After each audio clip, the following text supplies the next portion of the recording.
I'd like to call this meeting of the Brighton Area School Board of Education to order and rise for the Pledge of Allegiance. Allegiance to the flag of the United States of America and to the republic for which it stands, one nation, under God, indivisible, with liberty and justice for all.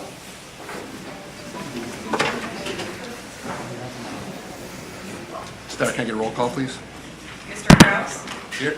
Mr. Chesney? Here. Mr. Stahl? Here. Mrs. Miners? Here. Mr. Trombley? Here. Mr. Condon? Here.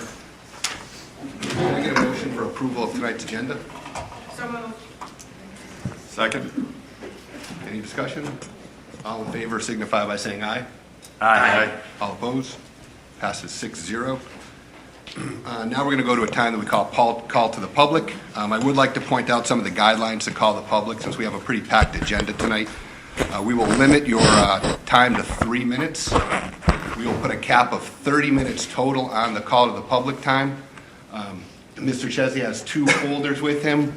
One's yellow that'll signify you have 30 seconds left in your 3 minutes, and then a red folder that says you're done. That way we can kind of move through this with a little bit of order and organization. You can't borrow time from anybody. When you're done, well, this is board policy, you can check online. When you're done, if you want to wait till everyone else has exhausted their opportunity to speak, you can speak again. So that's how we're going to work things tonight. So if you want to address the board, please come up to the podium, state your name, address, and we'll start your time. Dick Streetman with Lindbaum Classical Academy. As everyone knows, Brighton Area Schools recently sold Lindbaum School to American Classical Academies, represented by Pat Battaglia. Mr. Battaglia's group will own the building and lease it to Lindbaum Classical. Those of us who have been working on this development for almost 2 years wish to make it perfectly clear that we, the future board members, are the only ones who will be responsible to operate the school. The landlord will not and cannot be a part of the governing board. Those who are against a public, tuition-free classical school in Brighton that must follow all the same state guidelines as a public school are holding up a landlord's political and religious views to try and stop this venture. As one who's enjoyed the privilege of spending 40 years as a teacher and administrator in both private and public education in the state of Michigan, I'm excited about bringing this new venture and this new opportunity for the parents and students in Livingston County. Those of us on the development team share the goal of the Charter School Initiative of Hillsdale College to train the minds and improve the hearts of young people through a rigorous classical education in the liberal arts and sciences. Classical education values knowledge for its own sake, upholds the standards of correctness, logic, beauty, and truth intrinsic in the liberal arts, and prepares students to assume their places as responsible citizens. This will not be a religious school and cannot be affiliated with any church or religious institution, or we would lose our charter by the state. Please be clear, it is the development team that is seeking to be chartered under all state guidelines through the Brighton Area Schools, not the landlord. Tonight, I'd like to give the board a simple and short printed PowerPoint on the basics of charter schools prepared by Dr. Laura Lynn Coggins, who is highly respected by the state of Michigan and its chartering authorizers for her over 20 years service with chartering schools. Dr. Coggins is in the audience this evening. President Krause, may I pass these out? Yes. Thank you. And you'll probably exhaust your 3 minutes while you're doing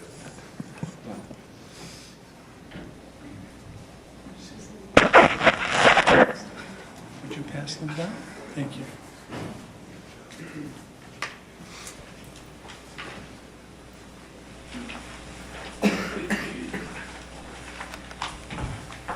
Okay, my name is David Hollonen. I'm a parent. I have several children in the school district. I live in Green Oak Township. I have three brief comments. First of all, I'd like to give a big shout out to the Brighton Board of Education for their improvements to the auto shop. I don't know if everybody knows, but they've included an engine dynamometer in there. And for anybody in the technical world, that's mind-blowing. I have a brother who's an engineer and the executive at Ford Motor Company, and he was absolutely blown away that a high school can have an engine dynamometer that in our generation was only available to the university. So that's a huge improvement to the board. Thank you very much. My second comment has to do with many of the people on the board and the prospective candidates who wish to serve and help the community. Please note that there is no such thing as a free lunch. If you are here to represent a special interest, please note that financial performance and living within a budget is a requirement. It makes no sense to say that the special interest is the children only to saddle them with unsustainable debt. If you can't abide by this, please consider resigning or rescinding your candidacy. This board has worked very, very hard to get the budget under financial control, and we can't go backwards with financial irresponsibility. Finally, Dr. Gray, if you have any money left over, please give the bus drivers a raise. We're going through bus drivers late. Kleenex. Thank you. Thank you very much. I'm Paul Sullivan, Certified Financial Planner, board member on Lindbaum Classical Academy. So over the last few months, we've sat in on the meetings, and I've heard a number of comments regarding the charter school, and I think they're very good comments, and I'm just here to address some of the questions I see over and over. The foundation for all the questions is, for the answers, is that we're a public school. We accept public money. We're going to adhere to the state rules. So one of the questions I hear, excuse me, will we hire certified teachers? Yes. We're a public school. We will uphold the state laws. Will we adhere to Common Core? Yes, we're a public school, accepting public money. That's state law. Will we teach religion? Come on. It's a public school. No. We follow state law. This is a question I think is very good. Is the city of Brighton School Board liable financially for anything that happens to us? No, it's a total separate entity. Okay? We're responsible. First of all, there will be a waiting list. We'll be very viable. We'll be a capacity first year. But let's say nobody shows up, the school closes. It's a separate entity. The only one who's got anything to worry about is the landlord that Dick had talked about earlier. Will we take kids from Brighton School? We don't want to take anybody from Brighton schools. We don't want to change Brighton schools, okay? There's so many homeschoolers right now, thousands around here that learn in a classical manner. They will flock to the school. I'm totally fine with Brighton schools. Go Bulldogs, okay? We don't want to take anybody. Will a few come? You know, in reality, a few will come. It's not a big issue, okay? We're going to be at capacity without the help. Dick already talked about Pat Battaglia, pretty strong views, right? If you like his views, I don't care. If you don't like his views, I don't care. He has no position in the school. Pat Battaglia is a landlord. No position. I'm a board member. I will run the school based on state law, period. Okay? He's no different than if we hire food services or janitorial services. Okay? The last thing I want to address is we pay taxes. We're just like you. We have kids. All of us want to do what's right for the kids. Okay? If you don't like the school, you don't go. If you love the Brighton school, you go to that school. We're not trying to change anything that's already there. What we want to do is just offer the kids a choice. I'm not sure I've heard any argument why giving the kids a choice is bad. Give the kids a choice, that's all. And that's it. And by the way, go Bulldogs. All right, thank you for your time. I have no doubt many earnest people support the Lindbaum Classical Academy. However, Mr. Battaglia is at the heart of this operation. Excuse me, sir, can you state your name and... Glenn Eikens, Thank you, sir. resident of Brighton. Mr. Battaglia is at the heart of this operation. The evidence shows that. He is a co-founder. There is no way to separate this man from the mission of that school and the operation of that school. He is a landlord, of course, but we started hearing that only after Mr. Battaglia's controversial, combative tweet persona was revealed. He is listed as the ACA's founder on LinkedIn. He is the apparent author of an ACA mission statement that promotes his schools as a weapon to use in a grandiose, self-proclaimed war against his political and cultural enemies. The tweet in which he says, "I develop schools. I want well-trained, armed teachers in the classroom. I develop schools." That's not a mere landlord. He personally solicited members for his school board among his political cronies. It's documented. He is the prime mover, the promoter, who appears in every article in the Livingston Daily and Argus as the spokesman for the ACA. His fingerprints are all over the history, philosophy, and the actions of the Lindbaum Academy. It's clear that they're inseparable. We do not need affiliation with a school whose founder, promoter, landlord expresses open hostility to inclusive and open public education, who wants his teachers armed. This board should end this now, in no uncertain terms. This is a tire fire. This was brought up more than a year ago, and it is beneath contempt to continue associating with this institution, notwithstanding the good people who put their trust in this man, Mr. Battaglia, whose name I would hope to never hear in this boardroom again after tonight.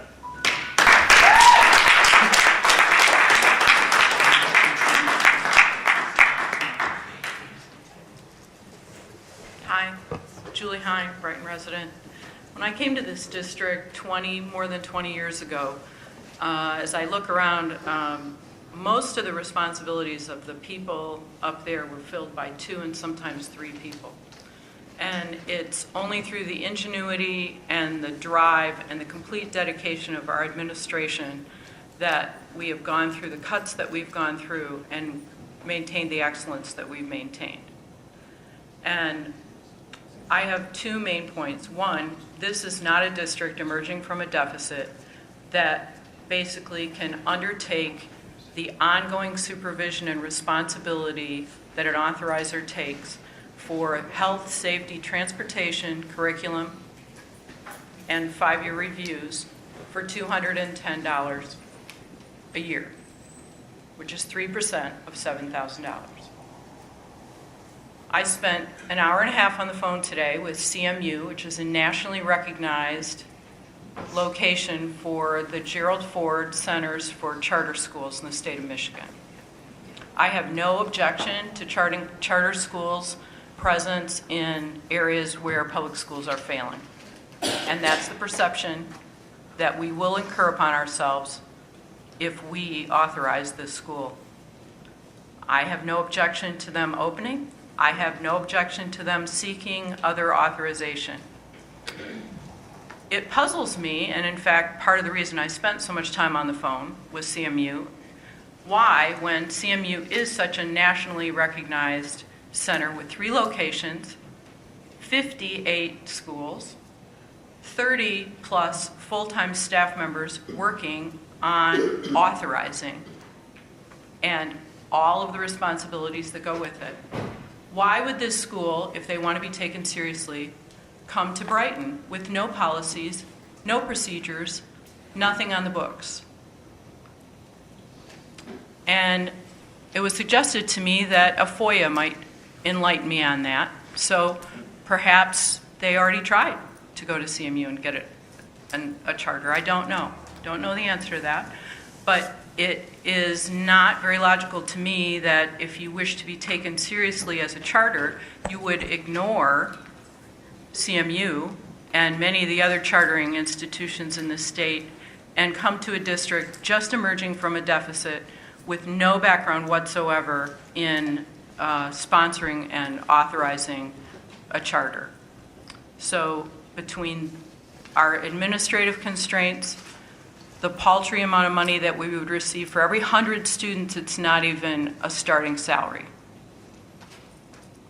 for one person, for all the additional responsibilities. So I don't believe that this is going to be a good idea for us now, and I think there's far better places in this state to go to become authorized. Thank you. 3 minutes. Thank you.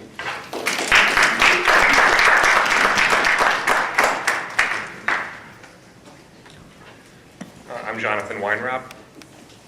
How you doing? I was nervous. I wish I had some water before I came up. I want to be a voice for those people who have not yet moved to Brighton, but might be considering it. My wife and I moved here just this summer from Pinckney. Our house hunt was determined by a few main factors. One of the most pressing issues was getting our children into excellent schools. We finally narrowed our search to Dexter and Brighton because of what each town's schools represented academically. To be honest, Dexter had a lot to offer. However, what I liked about Brighton as I did my research on the schools was that its trajectory was moving in the right direction. Case in point, this community had passed a bond in 2012.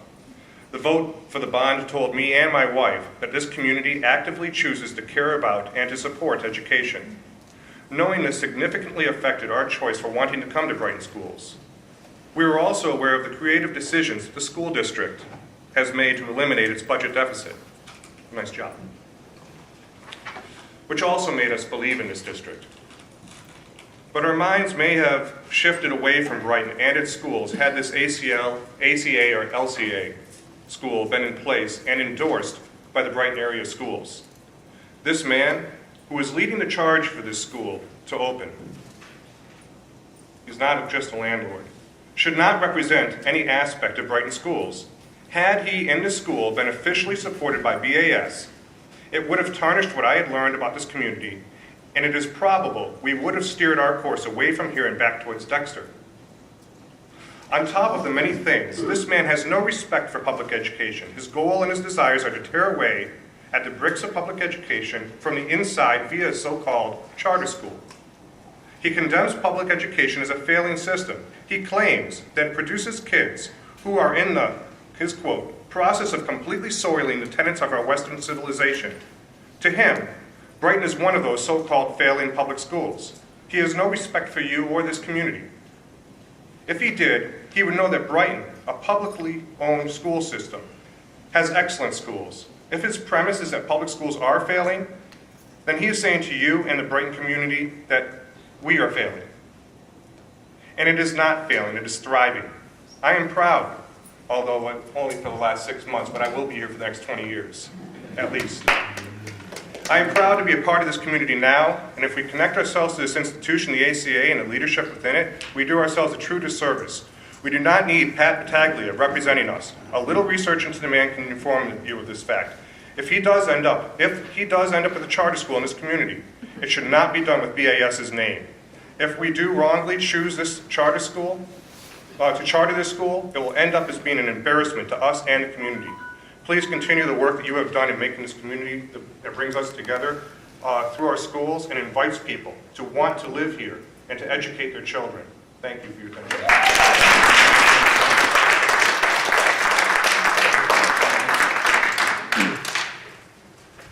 Hi, not as pressing as an issue as everyone else has brought up today.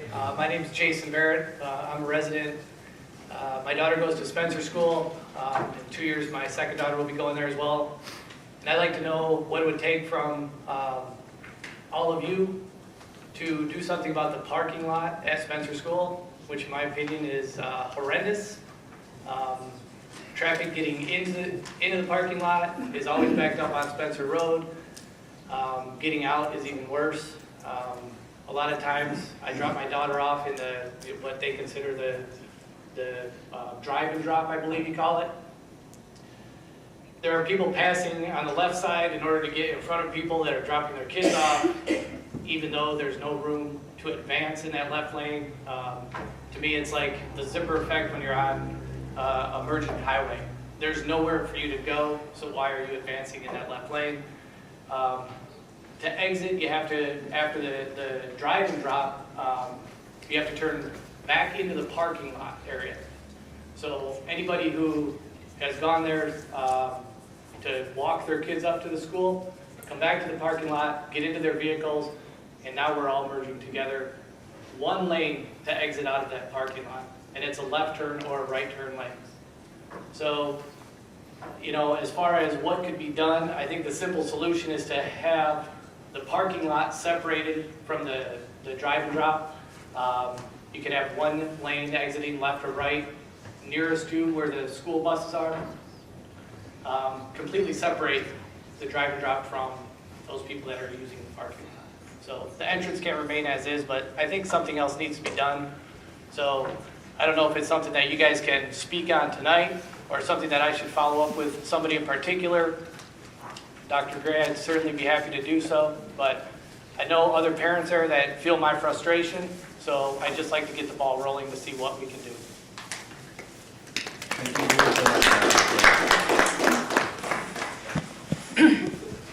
My name is Carol Cook. Before I start, someone said something about a classical education. Let me tell you, I taught advanced placement European history and advanced placement U.S. history. I was the sole teacher of it. I wrote the AP European history course for Brighton area schools, and I started in 1995 with that course. I also coached here. I was department head ad nauseum. People know me around here. And I can say this, I also taught British literature, and Shakespeare in his famous play Julius Caesar said, "The fault, dear Brutus, lies not in our stars, but in ourselves, that we are underlings." As a current resident and a former teacher of 36 years, 31 in Brighton, I find it inconceivable that the board would entertain the idea of joining in an entangling alliance with any quasi-public educational institution which operates outside the purview of the traditional public education system. The voters of the Brighton Area School District entrusted their publicly elected board to act on behalf of the parents and children of Brighton Area schools, not on behalf of a quasi-public educational entity. Further, the proposed charter school that would be established at the former Lindbaum School would have its own curriculum, rules, operating procedures, mission statement, faculty, and budget separate from those established by the Board of Education of Brighton Area Schools for schools under its control. It is especially noteworthy that this charter school, free to establish its own curriculum, could provide specific religious instruction, while this practice is not allowed in the traditional public schools. Knowing this, the board should keep in mind that teaching the history of different religions and their historic relevance, which I did, is not the same as officially recognizing and sanctioning the teaching of religious doctrine and dogma of specific religious beliefs in the form of worship and truth. The elephant in the room centers on the basic question that all board members must ask themselves. Why would a quasi-public charter school with separate curriculum, set of rules and standards, faculty, and budget want to place itself in any kind of operational arrangement with an established traditional public school district? In my opinion, no matter how they claim that a charter school is, quote, a public school, the primary objective of that charter school and charter school proponents is to first weaken and eventually replace traditional public schools. Thus, if allowed to join with a publicly elected school board, the charter will ultimately act much like a virus in a computer, This act will also serve as a precedent for allowing more and more charter schools to be established within Brighton's first-rate traditional public school system until the system is no more. Your 3 minutes is up, ma'am. Your 3 minutes is up. Thank you. What I wanted to do was support with statistics, and I would request just 20 seconds to say a couple of statistics. No, ma'am, I can't do that tonight. We have a packed schedule. We're trying to stick to the guidelines of our bylaws here, so. Okay. I thought the other people went over too. We had a buzzer for everybody. I wanted to remind the board that demonstrating our commitment Ma'am, to can you core... please state your name? Oh, and I'm sorry, I'm residence? Sue Ellen Ikens, proud Brighton Area Schools parent. I wanted to remind the board that respecting our core democratic values, a fundamental requirement, state requirement of our curriculum, is not tested when it's effortless. It's tested when it's inconvenient and difficult, like right now. I understand there are a lot of folks that are waiting to be interviewed. I understand that there is a practical reason for limiting discussion, and I would submit that limiting discussion, as long as there are folks that have things left to say, would demonstrate poor modeling to our students and our faculty, who are obliged to act within the confines of democratic values and to teach democratic values and to learn democratic values. We're not democratic only when we have time. Thank you.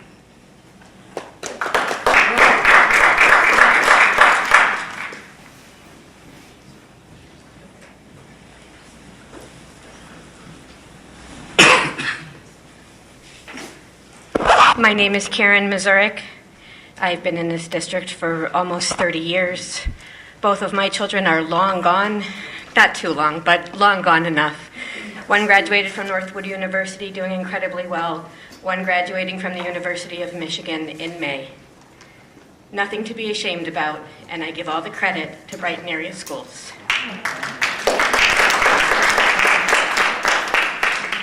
For those of you that know me, and several of you do, I'm very emotional, so bear with me.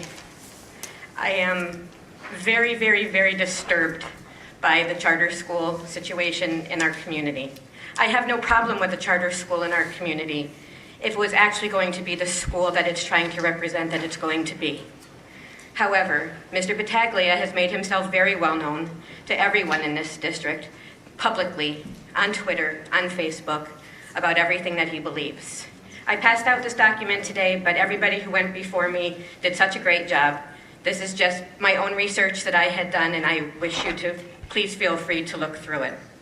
So what I do best is I have one question, which is I understand now from tonight that there is already a school board in place at the Lindbaum Classical Academy. Where was the election?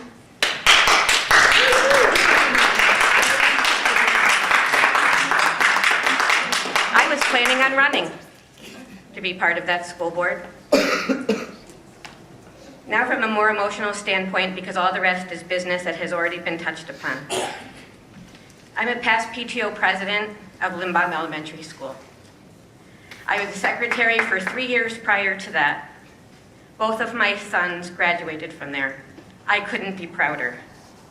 Lindbaum Elementary School was an unbelievable place to have your children go. Some of us wanted to move out of the city and go into the new subdivisions that we're going in, but none of us had the heart to move out of Lindbaum schools. So on a personal note, as a past PTO president of Lindbaum Elementary School and a huge supporter of our Brighton public school system, I have many concerns about the name Lindbaum being used in the name of this charter school.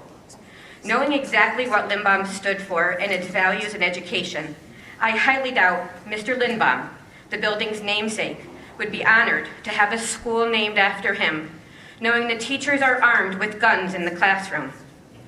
Please see Pasquale Battaglia's tweet. Please visit his Twitter account. Please read what he stands for. Please see what is being brought, regardless of whether this gentleman here would like to say he's only a landlord, what he's bringing to Brighton. And I beg you as a board not to authorize this charter school. I have included in this document a tweet from Mr. Battaglia's Twitter account from April of 2014. Ma'am, your 3 minutes is Okay. up. I develop schools. I want well-trained armed teachers in classrooms.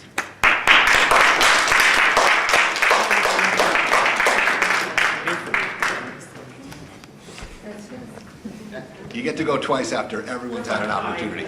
No problem. Ma'am? Yes. My name is Catherine Tillis, and I moved here 15 years ago so that my grandson could have an excellent school district to attend. I am a teacher, an administrator. I've helped start schools all over the country. And Brighton was not supposed to have charter schools because it was my understanding that when the law was written, that only schools that were failing schools should have charter schools. I have nothing against charter schools, but I wish our government would get it straight and not tell us untruths.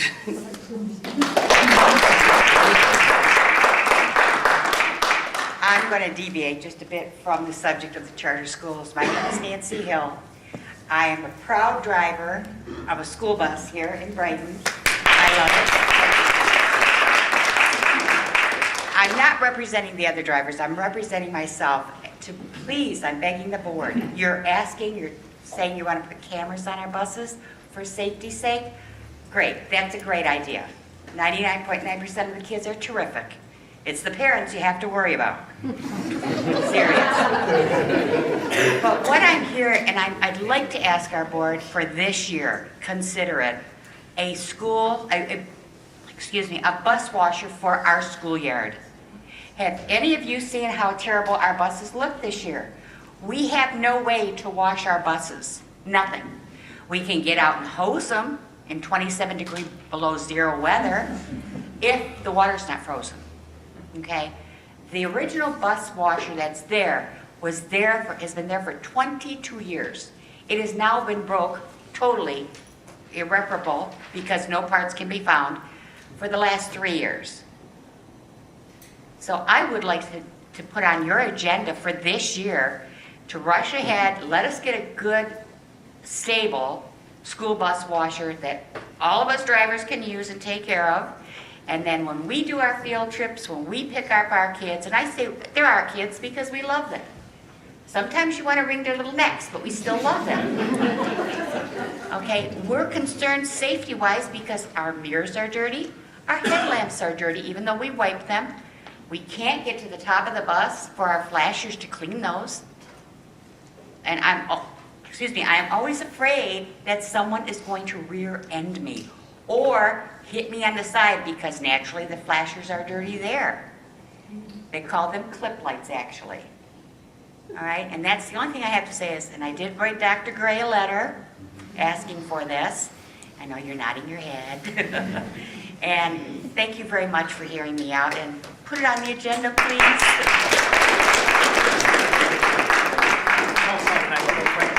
That closes our call to public. That's the 30-minute limit we've set tonight. There is a second call to public at the end of the evening, and we will continue on.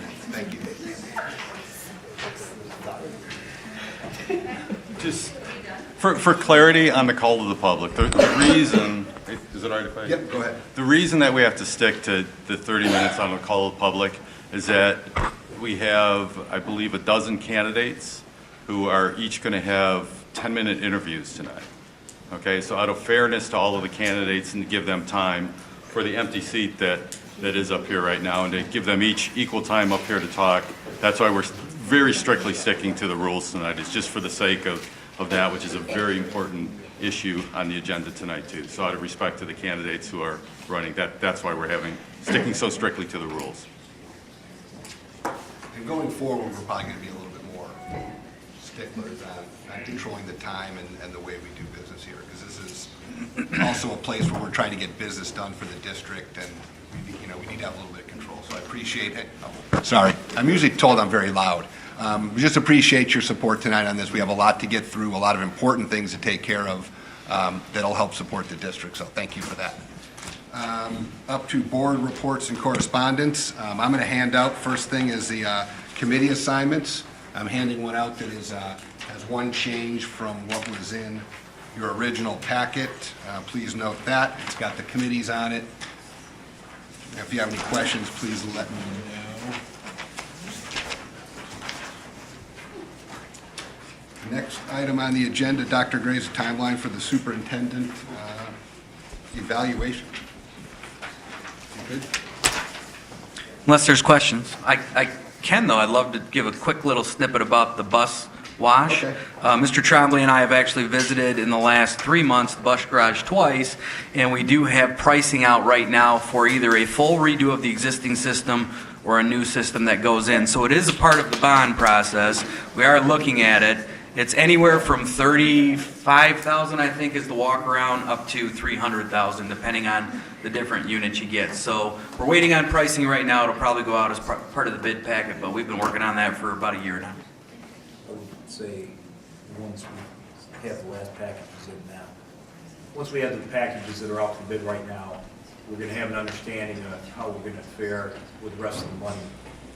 And I think that'll be the time when the decision will be made as to what will be spent for the bus wash. Correct. Thank you, Dr. Ray. Mr. Trombley. Anybody have any questions about the timeline for the superintendent's evaluation? I'll be sending out some information to the board members so we can start compiling our information. And we do have closed session tonight to discuss that as a board. Next item is School Board Recognition Month. As you know, January is School Board Recognition Month, and Brighton Area Schools would like to thank these community volunteers for their untiring dedication to public education. Thank you, Brighton Area School Board members Dave Chesney, John Connolly, Jay Kraus, Beth Miner, Ken Stahl, and Bill Trombley for serving our community. So thank you very much.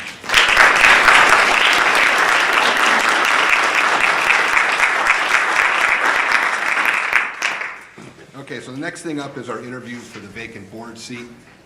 Has anybody shown up, any of the candidates? We're still missing a few that have three. There's spots up here, name tags. I don't know if we have everybody. Who are the names, Star? Bruce Snyder, Robert Schroeder, and Melanie Pauley. Yep, there's 3 seats up there, probably reserved for you. And yes.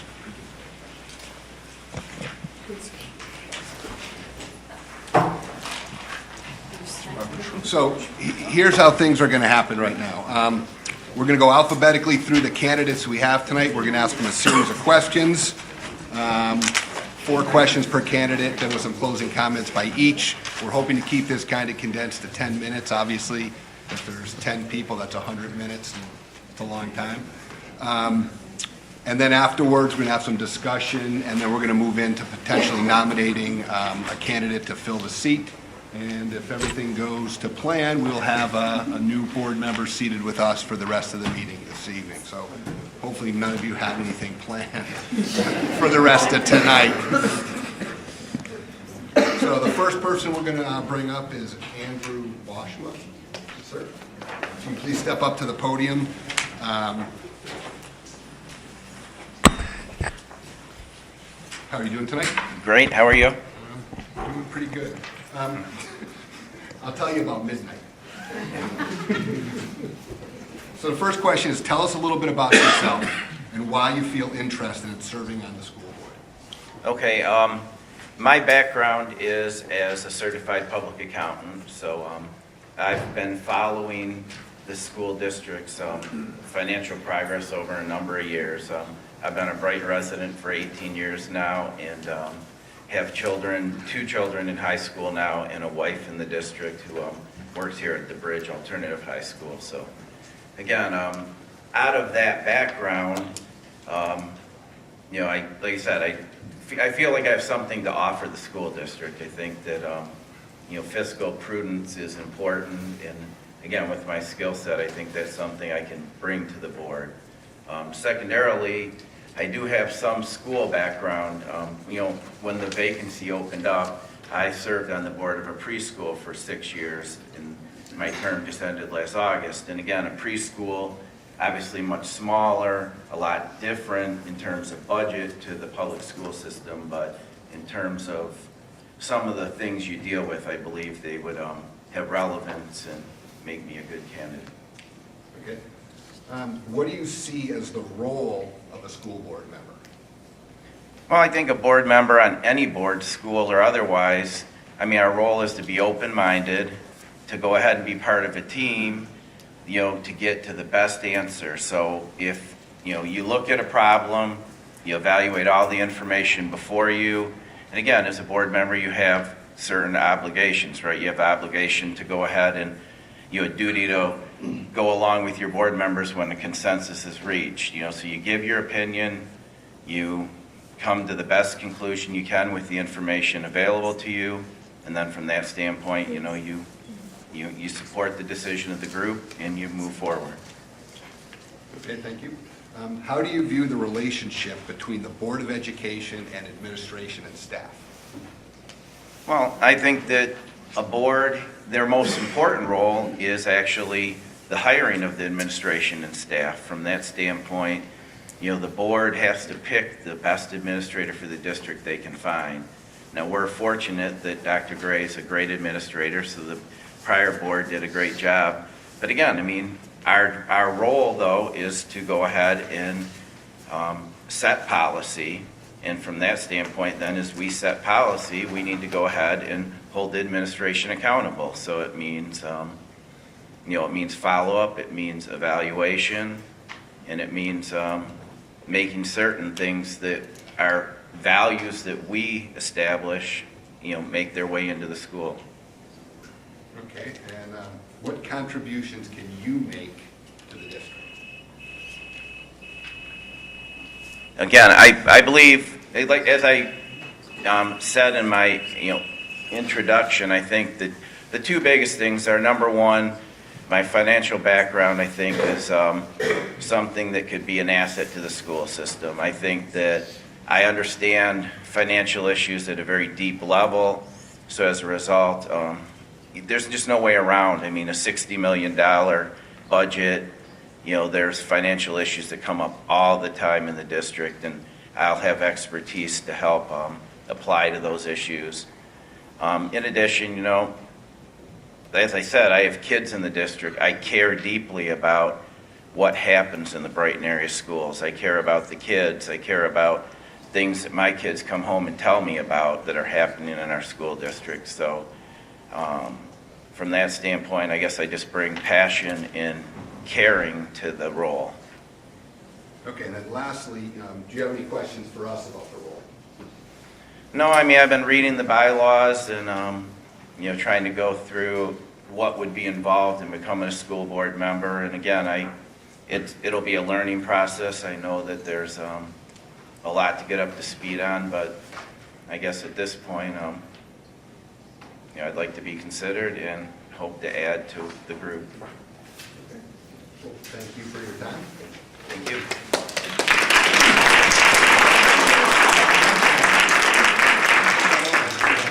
And I just want to apologize. All the questions are going to be the same, and if we're looking down and taking notes, we're not trying to be disrespectful to what you're saying. Just kind of have to do two things. So, Andy Birchfield, next up.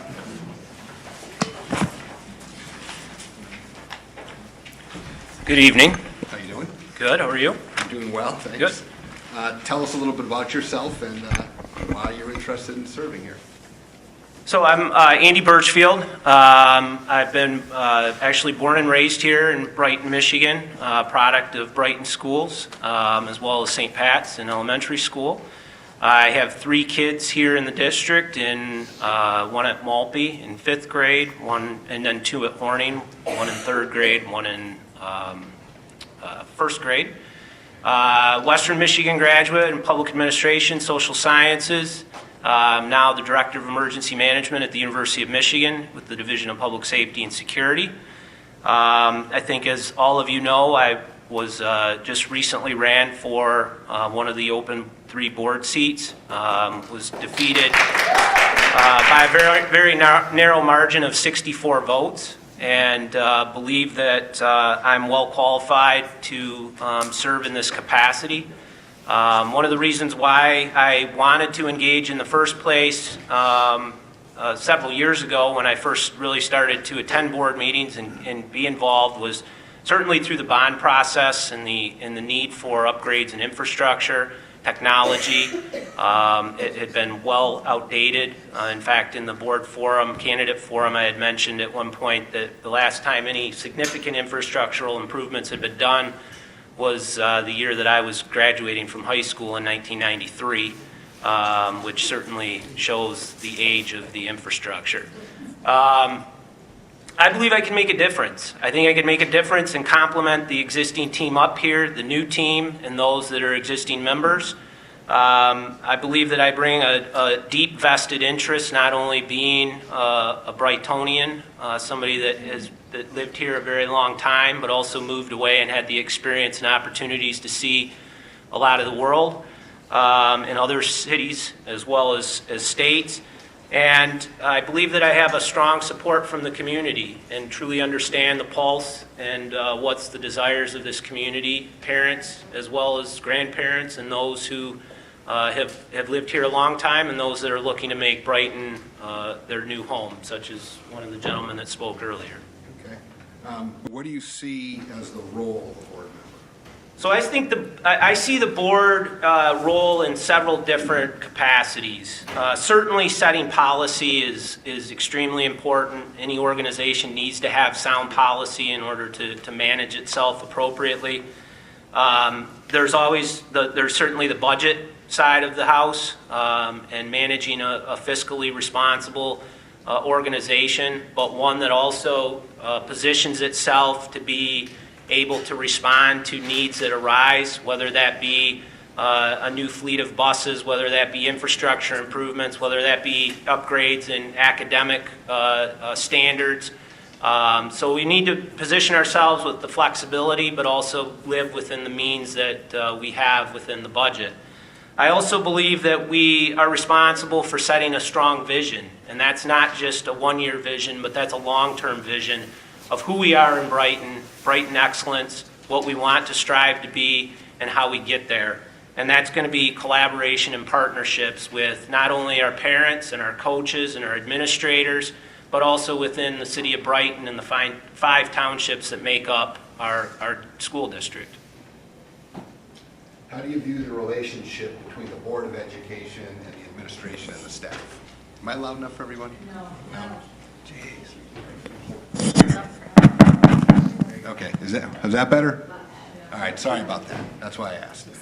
How do you view the relationship between the Board of Education and the administration and staff? So the relationship has to be one that's collaborative and one that requires a strong partnership. I think any time that you have bargain for units as well as management, it boils down to accountability. And I spoke to this quite strongly in the candidate forum as well. And if you have strong accountability and management does their job in documenting and making sure they're holding the people that they bring in accountable, then everything else should take care of itself. So there's certainly going to be disagreements. There's going to be challenges between both parties when it comes to contract negotiations and those types of things. But if you have a good, strong relationship, you understand where both sides are coming from, you're transparent with each other, then in the end, you're going to come to an agreement that both parties are comfortable with, that's fair, equitable, and meets the needs of the district and the community. Thank you. And then what contributions can you make? You've covered a lot of them, so if you want to give So, well, yeah, one area that I think that I can make a really strong contribution is in the safety and security. It's my subject matter expertise. It's an area that I live and breathe every day. I actually started here in Brighton at the age of 16 on the Brighton Fire Department. Was there for 5 years, working my way up to senior firefighter, and at that time decided that that was a career path that I had a passion for and have been essentially involved in emergency preparedness, security, business continuity since.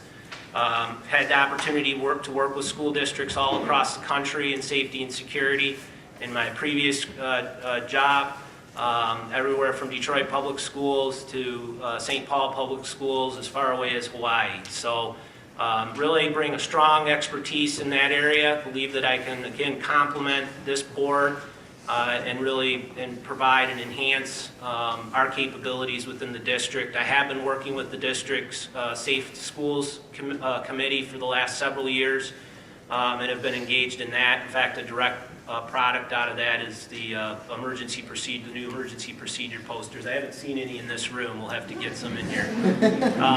Yeah.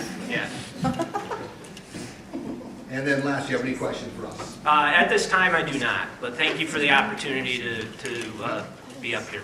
Thank you.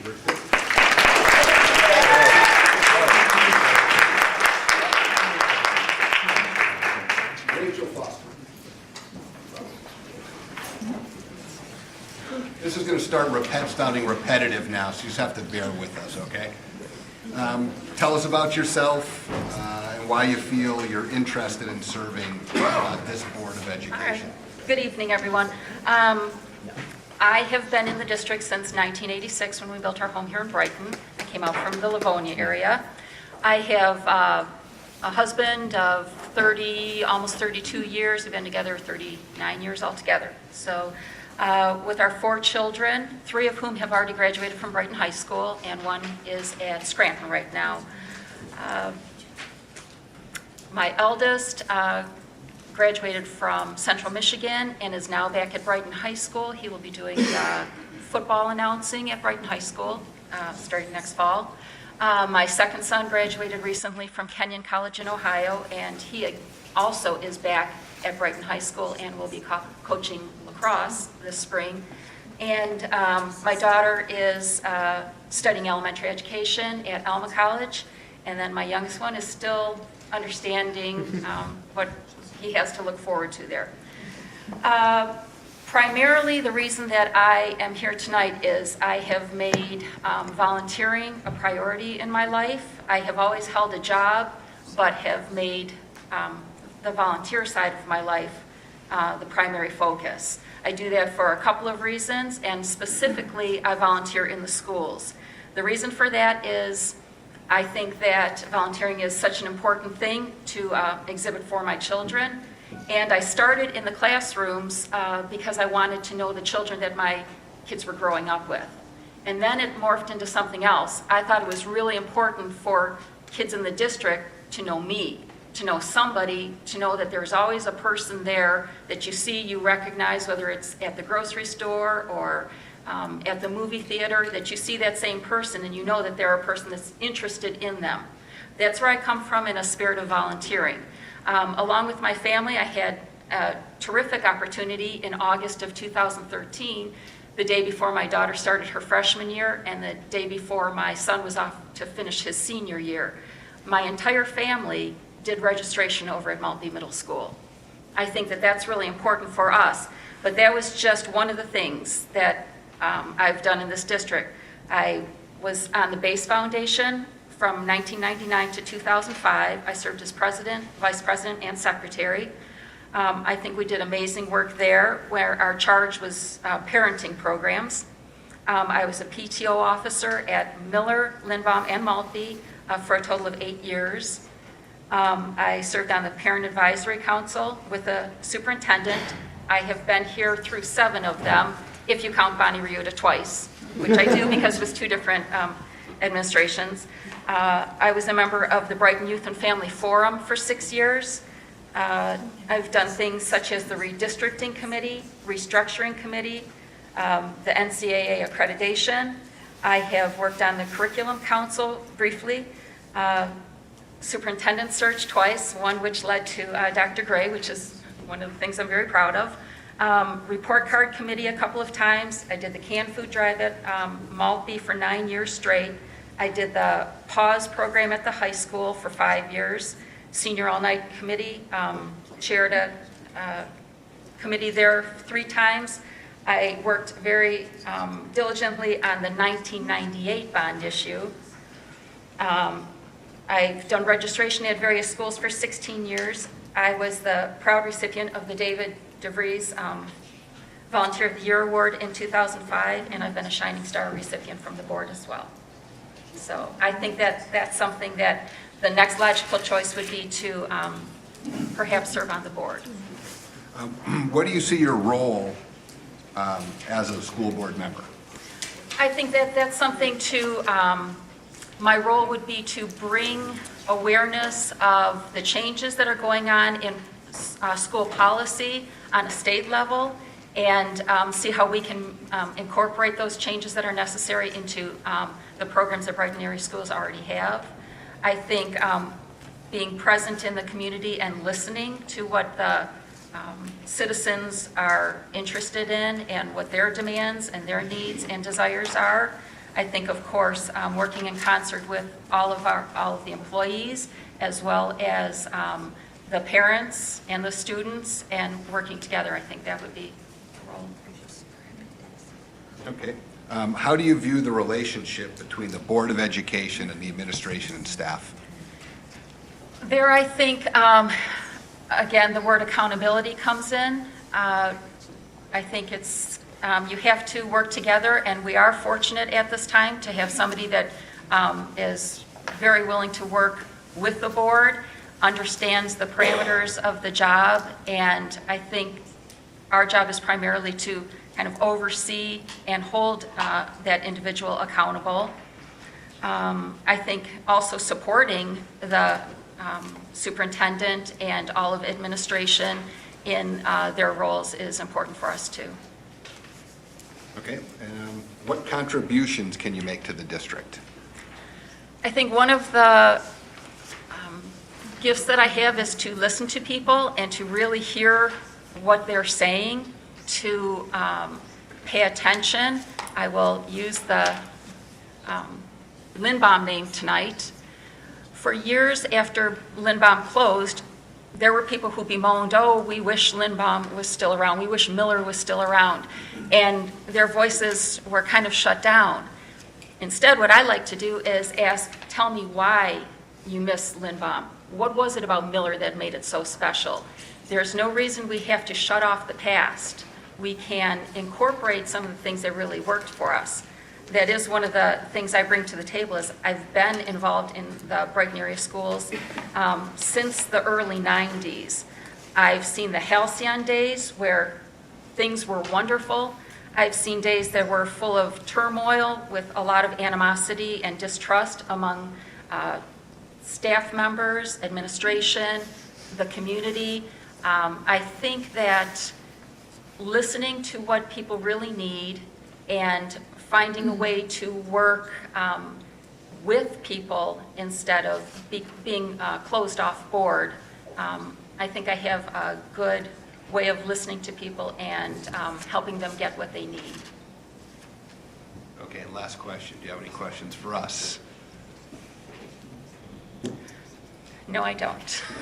But thank you very much for the opportunity to come up and speak. No, And- thank you. I know it's not easy to do this in front of a couple people. But I will say that if I'm not chosen for the job, I am very confident that if you find somebody better, you will be in good hands. So thank you.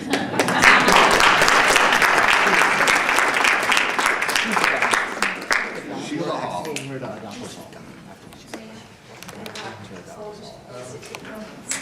Well, we've got stuff to take notes, and we have your, whatever you sent in, I believe, so I'm not sure if you need that. So you've heard it now 3 or 4 times. Yes, I have. Tell us a little bit about yourself and why you're interested in serving on the Brighton Area School Board of Education. I'm a mother of 2, one at Maltby, a 5th grader, and a junior at the high school. Now I'm getting into the nervous stage of going through colleges and planning the summer, and yes, sometimes panicking because she's going away for college. So I'm in that realm with my children. I have been an independent business owner for over 14 years. Through my leadership skills and organization skills, I still maintain the largest account in my profession.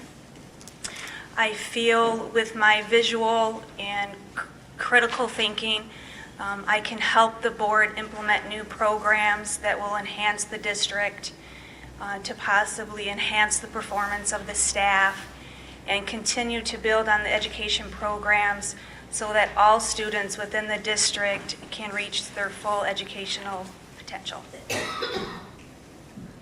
Okay, what do you see as the role of a school board member? I feel as a school board member, myself and everyone on the board, it would be our responsibility to ensure the education welfare and the safety of all students through proper education programs, possibly offering new classes, updating trainings for the teachers, let's say, CPR, emergency certifications, and also to offer possibly more college prep classes for the students at the high school so they can reach their full potential. I also feel that it is a responsibility to maintain a two-way communication with the teachers, the parents, and the community. I feel it takes a whole, we always hear, it takes a village to raise kids. I also believe that it takes a village or a community to keep building on our schools and the education for the students. So I believe that we should work with the community. Okay, how do you view the relationship between the Board of Education and administration and staff? I believe it should be a partnership. As Andy mentioned, I believe it was Andy, there will be some conflicts, but with the board now and with my leadership skills, I feel that we can always come up with ideas together to, of course, again, to enhance the education programs for the students. I also believe that, as I mentioned earlier, if we work together as one, we can build a bigger, better community for our students. And if we work together as one, I believe that the students will benefit more versus seeing all the conflict. Okay, and then what specific contributions can you make to the school district? With the community, what I've been involved in so far as the vice president of the Brighton Band Boosters, I am also the chairperson for the fundraising. I am also an ambassador for the state of Michigan for juvenile arthritis. I have been involved for the last 15 years with children. I've seen the bad, I've seen the good. I've helped implement programs. I'm constantly supporting schools and the districts on getting out there in the community, seeing what we can do better, what we can enhance for the community, for the schools. And I believe with my visual and critical thinking, I can help the board possibly implement new programs that will help all students throughout the district. Okay, and last question, do you have any questions for us? Not at this time. I'm sure I will if I am honored to be invited to be a board member. All right, well, Thank you you for very your much time. for your time.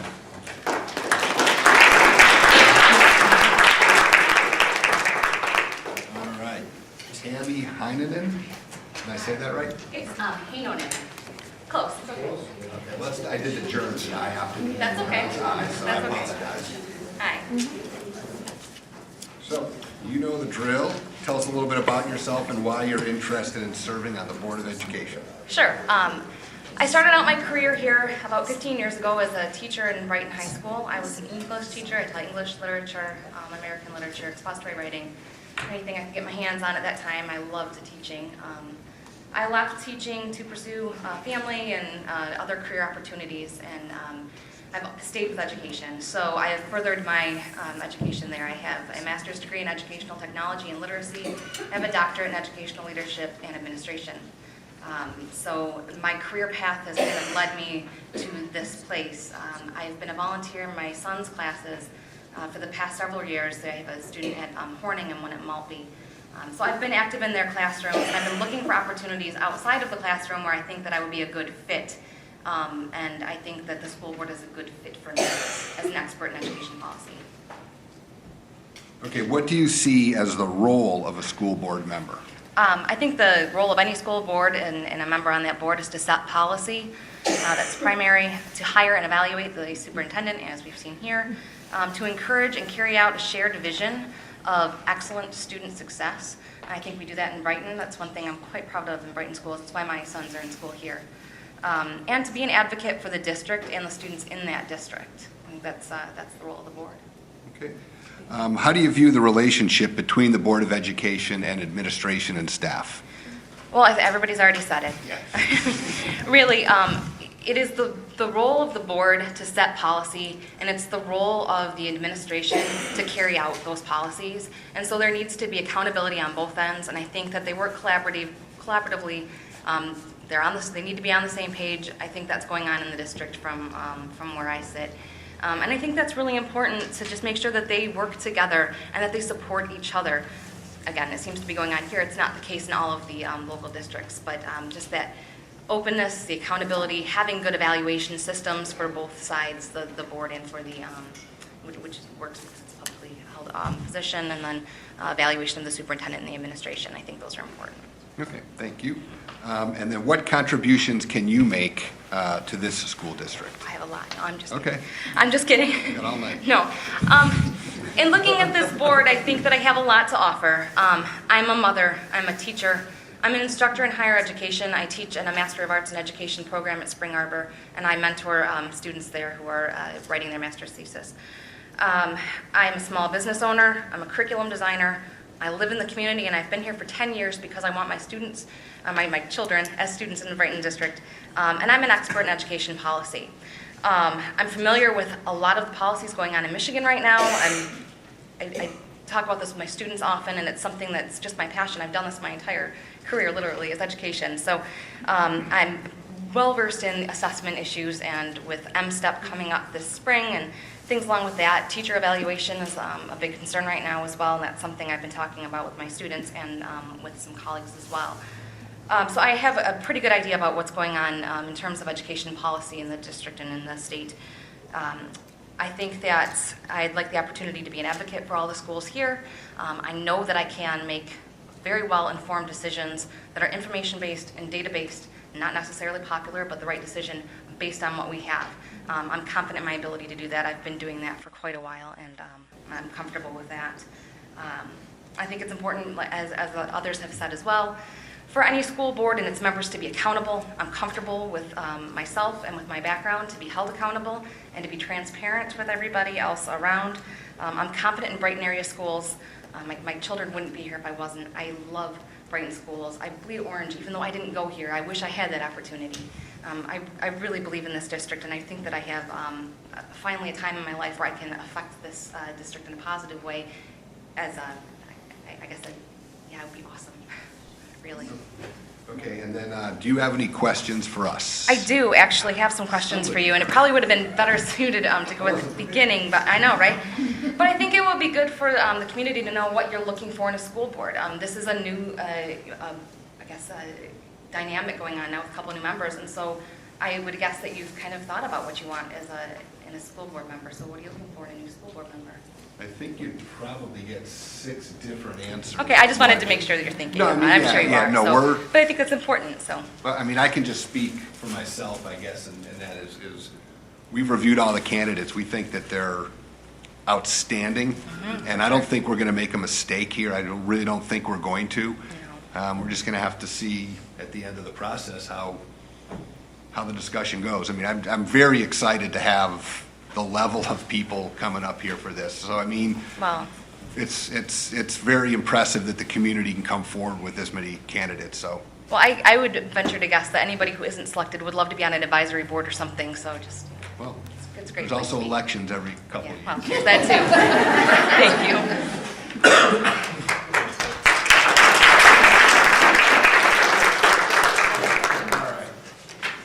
Continue on. Muriel Kyer? That's auf Deutsch.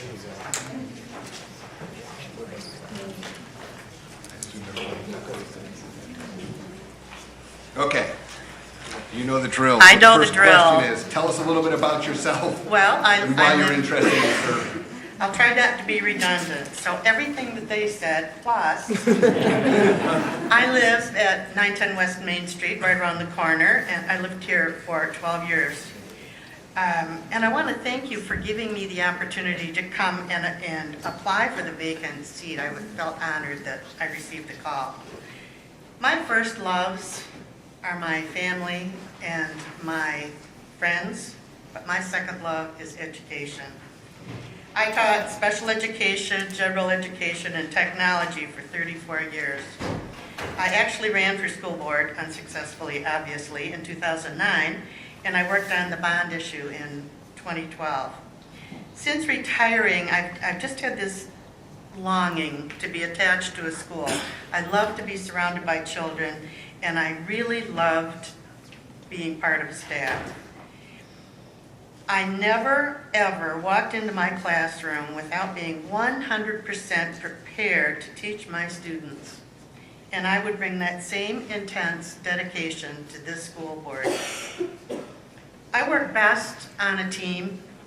I'm a great listener. I pay attention to details, and I ask a lot of questions. I hear that's common with teachers.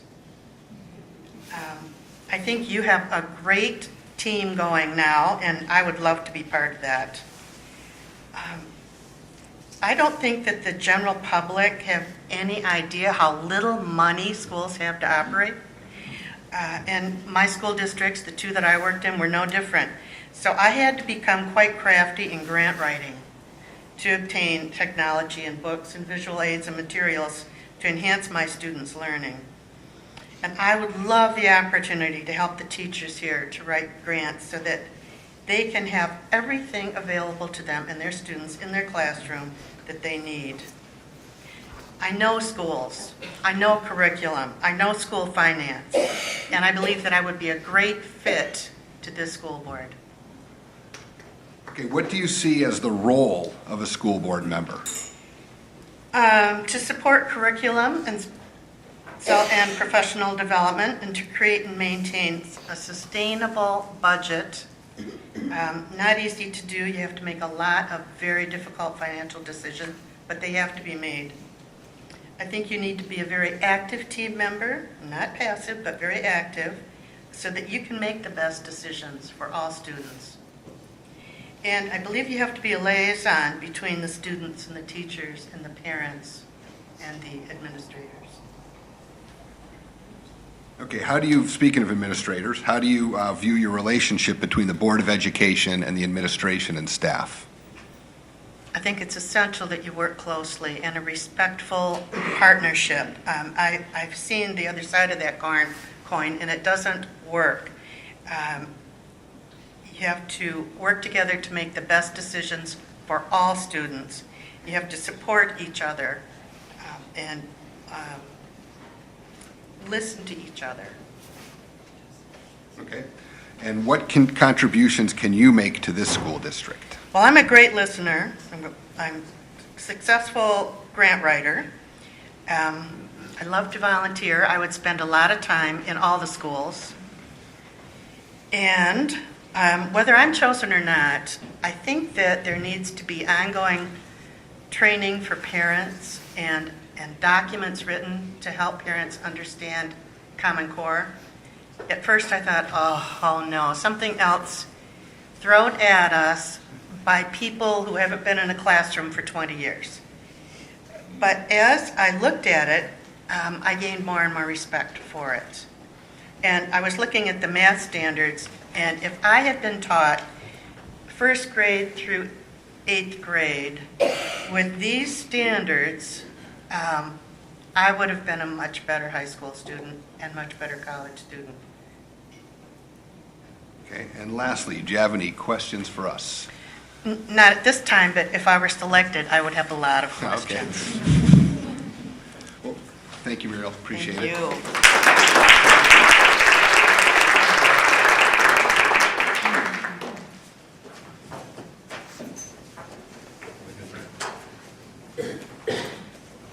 Melanie Pauley.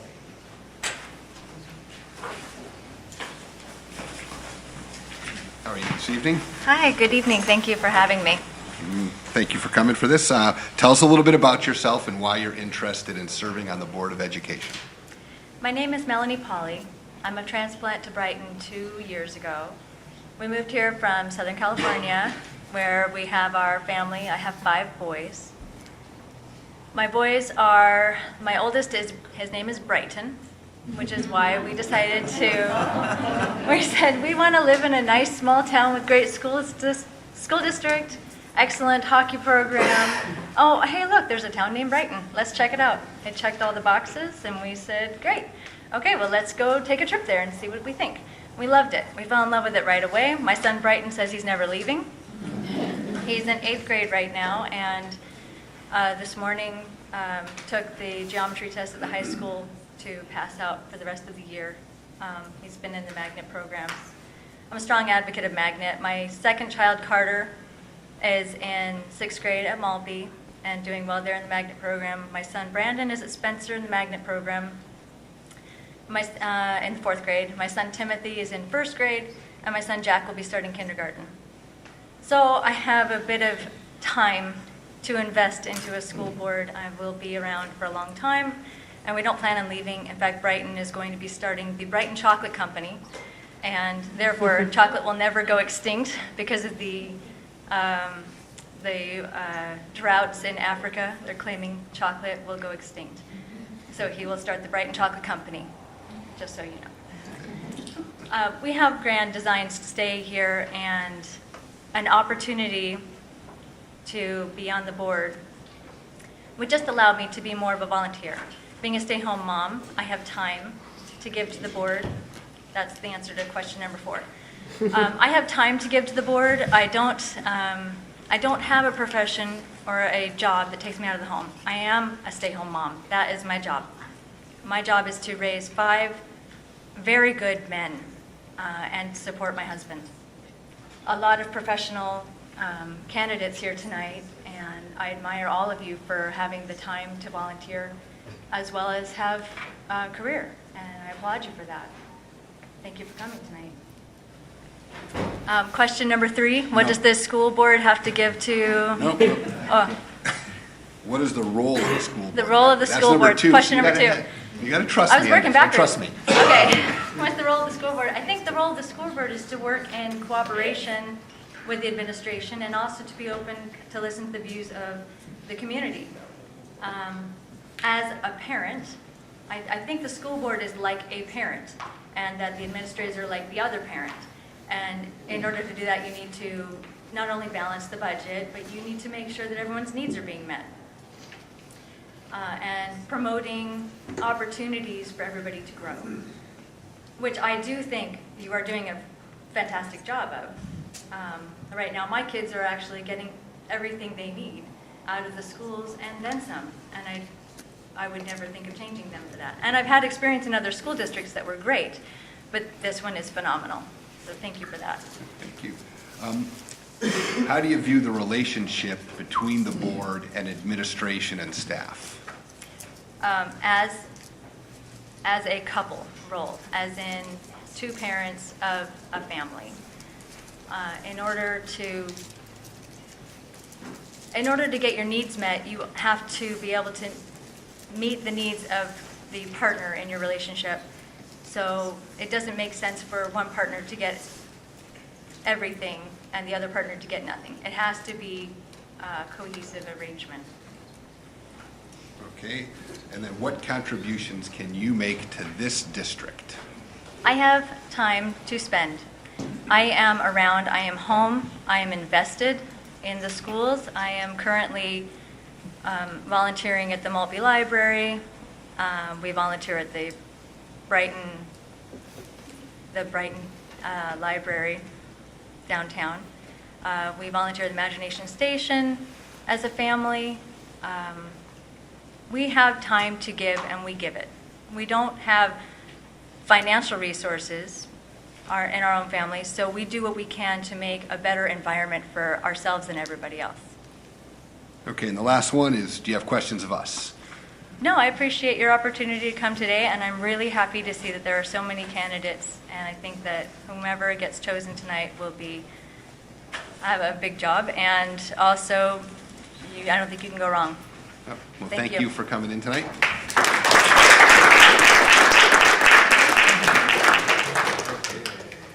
We're going pretty quick through this. Bruce Schneider.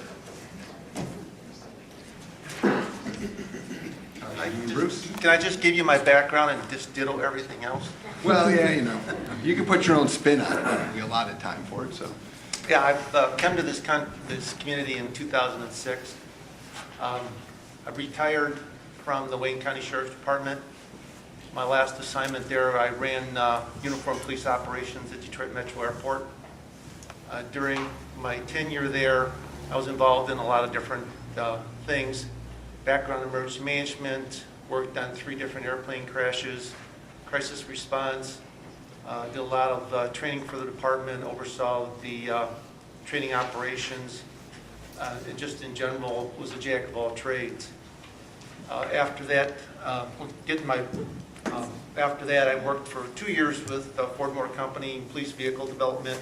While I was at the department, we instituted and I worked closely with Ford Motor Company and developed their police vehicle program. We had over 30 of their vehicles in our fleet at one time or another, and they were experimental vehicles, which brought a savings to the department of close to $300,000. After that, I retired, worked for Ford for 2 years, and was recruited by the Department of Homeland Security to come in when, after September 11th, when Homeland Security was merging together, and I was appointed as Assistant Federal Security Director for the Department of Homeland Security and oversaw the western part of the Ohio District based out of Toledo. Commuted from my home in Livonia down for 4 years while I was down in there. Organized that, got them up and running. Was instrumental in bringing together the TSA at the time, working out of the Toledo Airport. Sat on a lot of boards. I sat on the advisory committee for the University of Findlay in their educational committees, also the University of Toledo, also Lucas County Emergency Management Board, because I have a background like this gentleman here in emergency management. Been retired since '06, moved up here and been enjoying retirement, but have a strong commitment to my community, want to get back into it again. Educational-wise, I have a master's degree from Eastern Michigan University in management, and I also attended a 400-hour staff and command school from Eastern University of Michigan also. Okay. What do you see as a role of a board member? Well, the board member is kind of the buffer between the community and the school. And, just like you saw here tonight, it's a way of the community to come together, come to a board that has the ability to make decisions on how their school is run. They're also the liaison between the superintendent also. So it's an important check and balance system in any group or organization. Okay. How do you view the relationship between the Board of Education and administration and staff? I see it as a team effort. Everything that I do and always have done has been a team effort.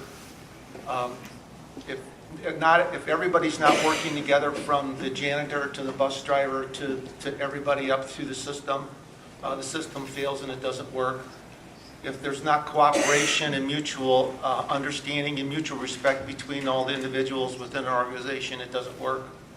Everybody has to feel within an organization that they're part, wanted, and part of the solution, and that's, I think, what's one of the more important parts. Okay.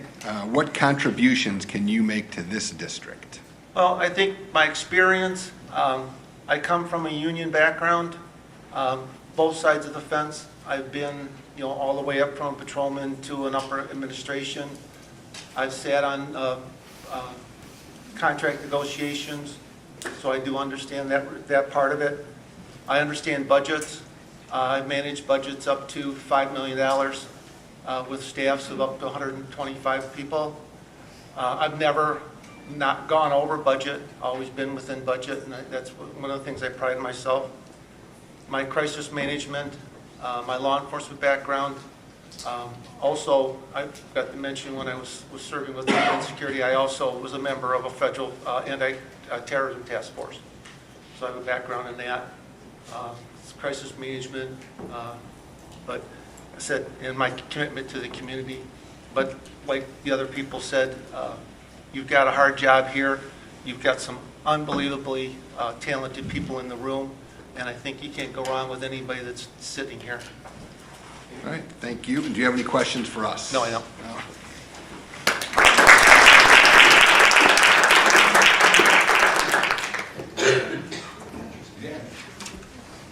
All right, getting down to the end. Robert Schroeder. How are you doing tonight? You'll have to excuse me, I'm a little hoarse tonight, but That's okay. I'll do the best I can. So, like everyone else, tell us a little bit about yourself and why you're interested in serving on this Board of Education. Well, let's see. I've been in Brighton for, 28 years now. I have 3 sons who have gone through the Brighton schools from kindergarten through graduation, then on to U of M. All 3 successful. One is with Microsoft, one is with Amazon, and one is an attorney in Rochester now. I have been an attorney for 28 years. Moved here when I first passed the bar. I've been House Counsel for Consumers Energy, Rockwell International, Meritor. For the last 8 or 10 years, I've been a professor at Cleary University. Been heavily involved in education, including a number of committees with the state and with the various boards. Been on AQUIP committees for quality improvement on education. My wife is a 35-year retired teacher in the K-12 area, although she has taught everything from kindergarten through graduate school in universities as well. We've also both written a number of articles and done work in those areas as well. I'm also, I teach primarily graduate school now, but I've taught everything from elementary students, people on the floor. I've taught at every level within various corporations in 40 countries, 26 states of the United States. I'm a certified mediator. I have been on any number of both boards of directors, boards of trustees in various capacities. I've also been involved with the legislature, both state and federal, for a number of years, and also a number of the various entities, and was a certified lobbyist for some time as well. So I've got kind of a background that's a smattering of everything. I think that can be of help. I'm semi-retired at this point. I have time when I'm not called to do something special, which happens periodically. Worked with the governor's office, worked with MEDC and various other new and other organizations. So Okay. that's kind of a background. What do you see as your role as a school board member?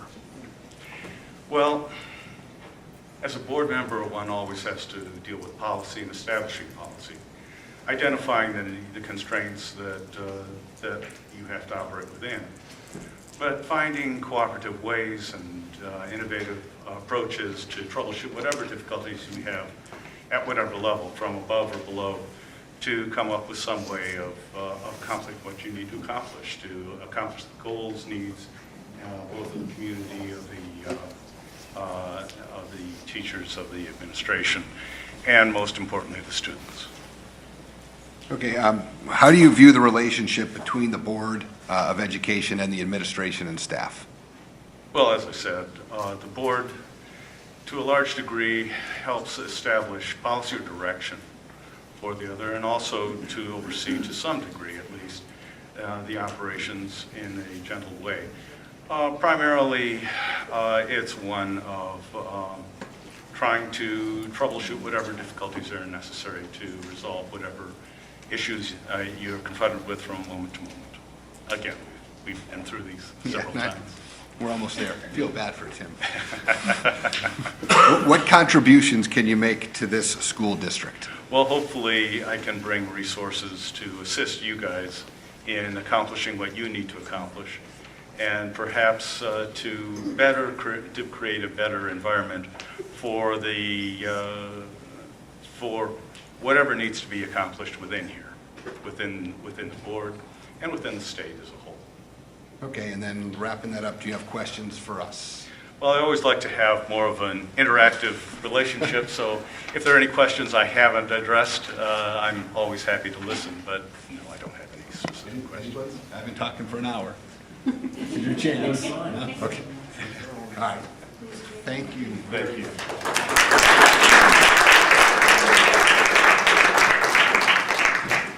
Okay, last but not least, Tim Winship. How are you doing this evening? Good evening, everybody. Tim Winship, 2612 Thunderhead Court. Okay, tell us a little bit about yourself and why you want to serve on this Board of Education. Thank you. From a personal standpoint, I've been married 30 years. We have 3 children. They've all graduated from Brighton High School, 2005, 2008, 2010. And I'm proud to say that they came from Brighton schools, and I want to see that continue. I want the excellence of the school district to continue, and I think I can help do that. The children have all gone on, successfully completed college. Now they're starting their careers, and that allows me the time to devote into a board seat, into a board membership. Your positions are oftentimes thankless. Rarely do people see the kind of work and attention that goes in behind the scenes. I think I have the abilities to step in, hit the ground running, and be an asset to the board. That's my personal interest in becoming a board member. From a professional standpoint, and unfortunately now you've got 2 attorneys here that are trying for this position. I'm an attorney as well. I've been practicing 28 years. Since 1991, I've been doing almost exclusively school law. I think you're familiar with the Troon firm. I was a shareholder there and practiced with them for 10 years. Now I'm working at a small firm up in Grand Blanc, and we represent Flint schools and Plow schools, some other schools in the Genesee County area. But that has really allowed me to understand, I think, the difficulties boards face. I've served on other elected boards. I was elected to the Brighton Township Board of Trustees in 2004. I served a term there. I'm still on the Brighton Township Zoning Board of Appeals. So I have firsthand experience in dealing with a group of people with diverse ideas and interests. And I think I'll be able to, and I have up to this point, been able to divorce my legal experiences, but bring the practical side to it, sitting in a board chair. So because of that, I felt when I heard that there was a vacancy, I thought I'd throw my name in the hat, because I just want to be able to do what I can to try and help the board and by extension the district and the community. Okay. What do you see as the role of a school board member? I thought about 5 different answers to that question as I was waiting, but I think most importantly the board member. You asked the question about a board member. Each member needs to realize they don't function without the rest of the board. It is the board as a whole that allows this district to operate.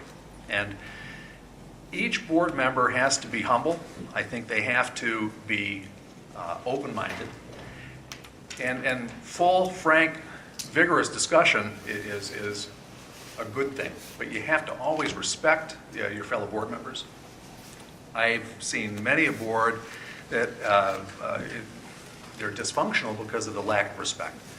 So as a board member, I think you need to maintain those traits, and you have to remember that you're answerable to your stakeholders, the children, the parents, and the larger community.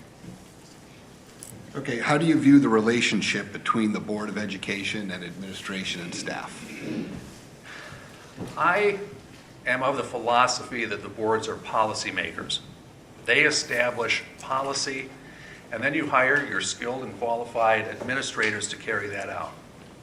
I'm not a believer, and if the board intends to micromanage, then I guess it's probably not something that I want to be involved in. But I don't believe boards succeed when they try to micromanage day-to-day operations. You have administrators that you hire to do that, and you have to trust the decisions that you make in selecting those individuals. And the way you do that is you make sure that they're held accountable. You're the boss. The superintendent and the other administrators are answerable to you. So a board has to guide and lead by example, but you have to focus on the bigger picture of what the policy is and what your path is going to be. One of the other applicants said, not just near term, but far term. You have to look 5, 10 years down the road and see where you want the district to be. And then you implement that through your staff. Okay, and then last, what contributions can you make to this district? I think I can hit the ground running. You have a need for your 7th board member. I don't know if you've had any 3-3 tie votes, and I know that can be frustrating. You have to have your board member who can contribute from day one. I think my experiences would allow me to do that. But I also have no agenda, no political angle. I'm just here to try and do what I can to contribute to the board as a whole, but I think I can hit the ground running and be able to serve you well for the next 2 years. Okay, and then last, as you know, do you have any questions of us? How are you going to make a decision tonight? I mean, that's... well... I want to thank you for the opportunity to talk to you. I think I'm encouraged in the direction that Brighton is going by the quality of candidates that have shown up here tonight. Thank you very much. Thank you.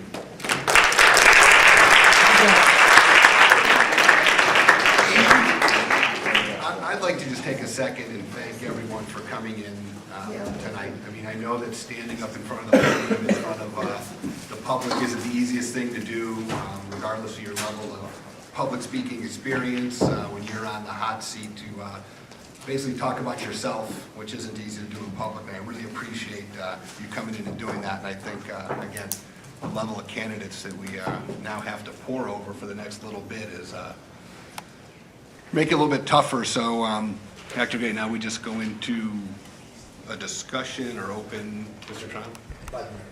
5-minute recess. How's that? We're going to take 5 minutes if you want to use the restrooms, and then we'll regroup. So thank you for allowing us a recess.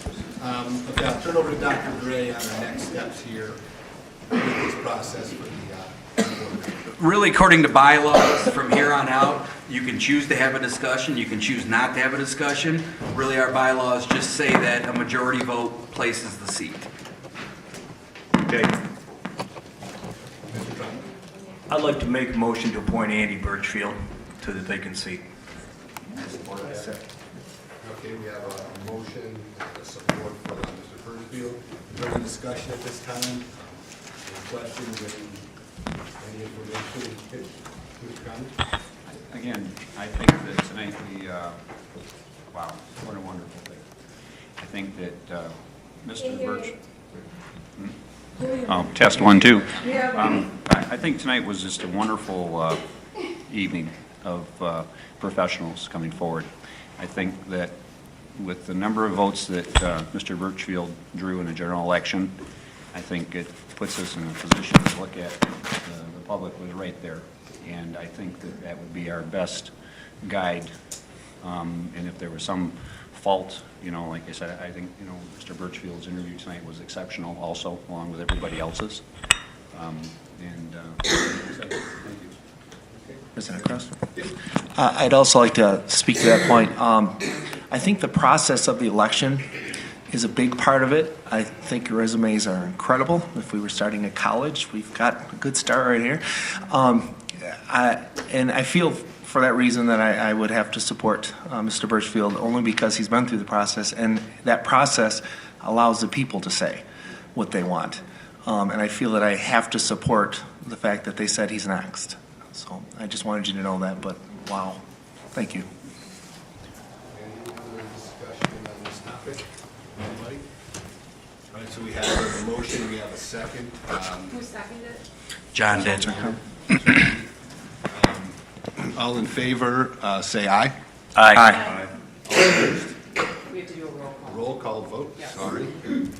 She's here to keep me straight. And before you do the roll call, make sure you delineate what the roll call is for.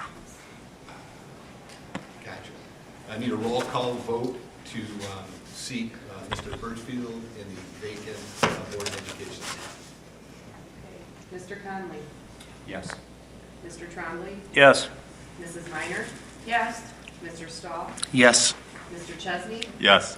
Mr. Kraus. Yes. Congratulations.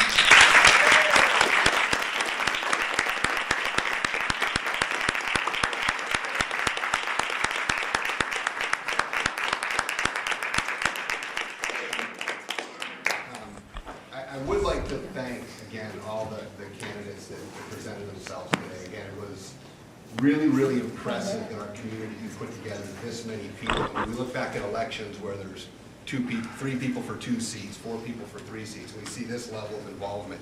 And I ask that you stay involved in our district because we need and passionate people like that helping the district. To one person, I forget who, that there is an election in 2 years and there'll be some seats open.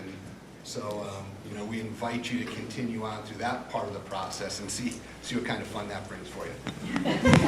So thank you. Hey, you can come on up here. We have, If he'd come right over here, that would be great, because then we got to do the oath. you'll be sworn in and we've got a seat clean for you back here.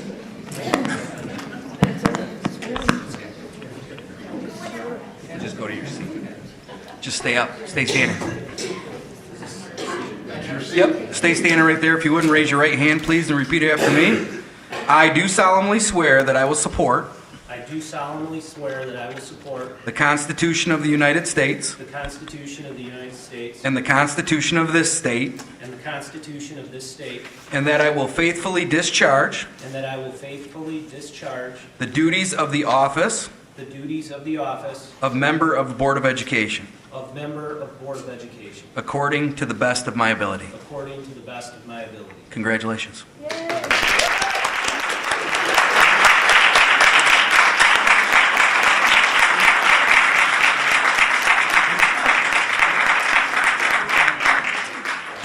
Yes, candidates, you don't have to stay if you don't want to. I understand. I really appreciate it. Thank you.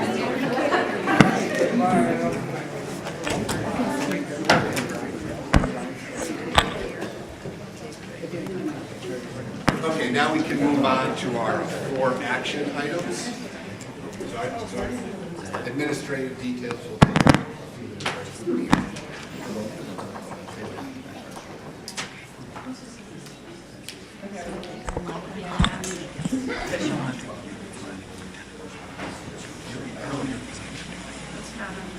No, I'll stay for that. I'll stay for that. We're having cold night tomorrow.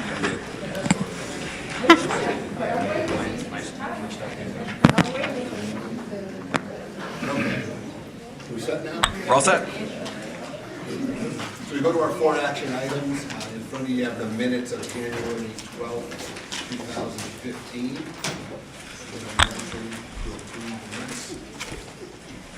Motion to support. Support. Before we have motion supporting discussion. I would just remind Mr. Birchfield that on this one only, yes, to abstain. Yep. No discussion. All in favor of this motion, say aye. Aye. All opposed? Me. Opposed? Yep. And 1 abstain. No, I. Do you know something? So 3, 2, 3, 4, 2. 4, 2. What abstention? What 4, abstention, 2, right? no, 1 abstention. Yep. Who was the other, no? John.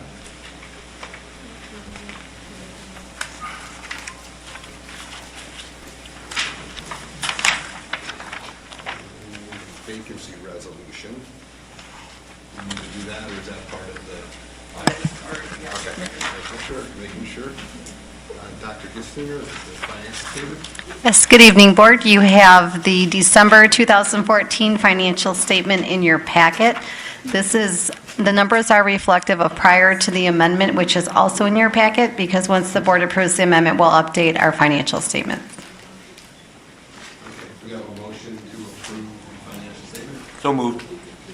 Support? Support. We have a motion, we have support. Any discussion on this? No? Okay, all in favor signify by saying aye. Aye. All opposed? Passes 7-0. Nice to say that.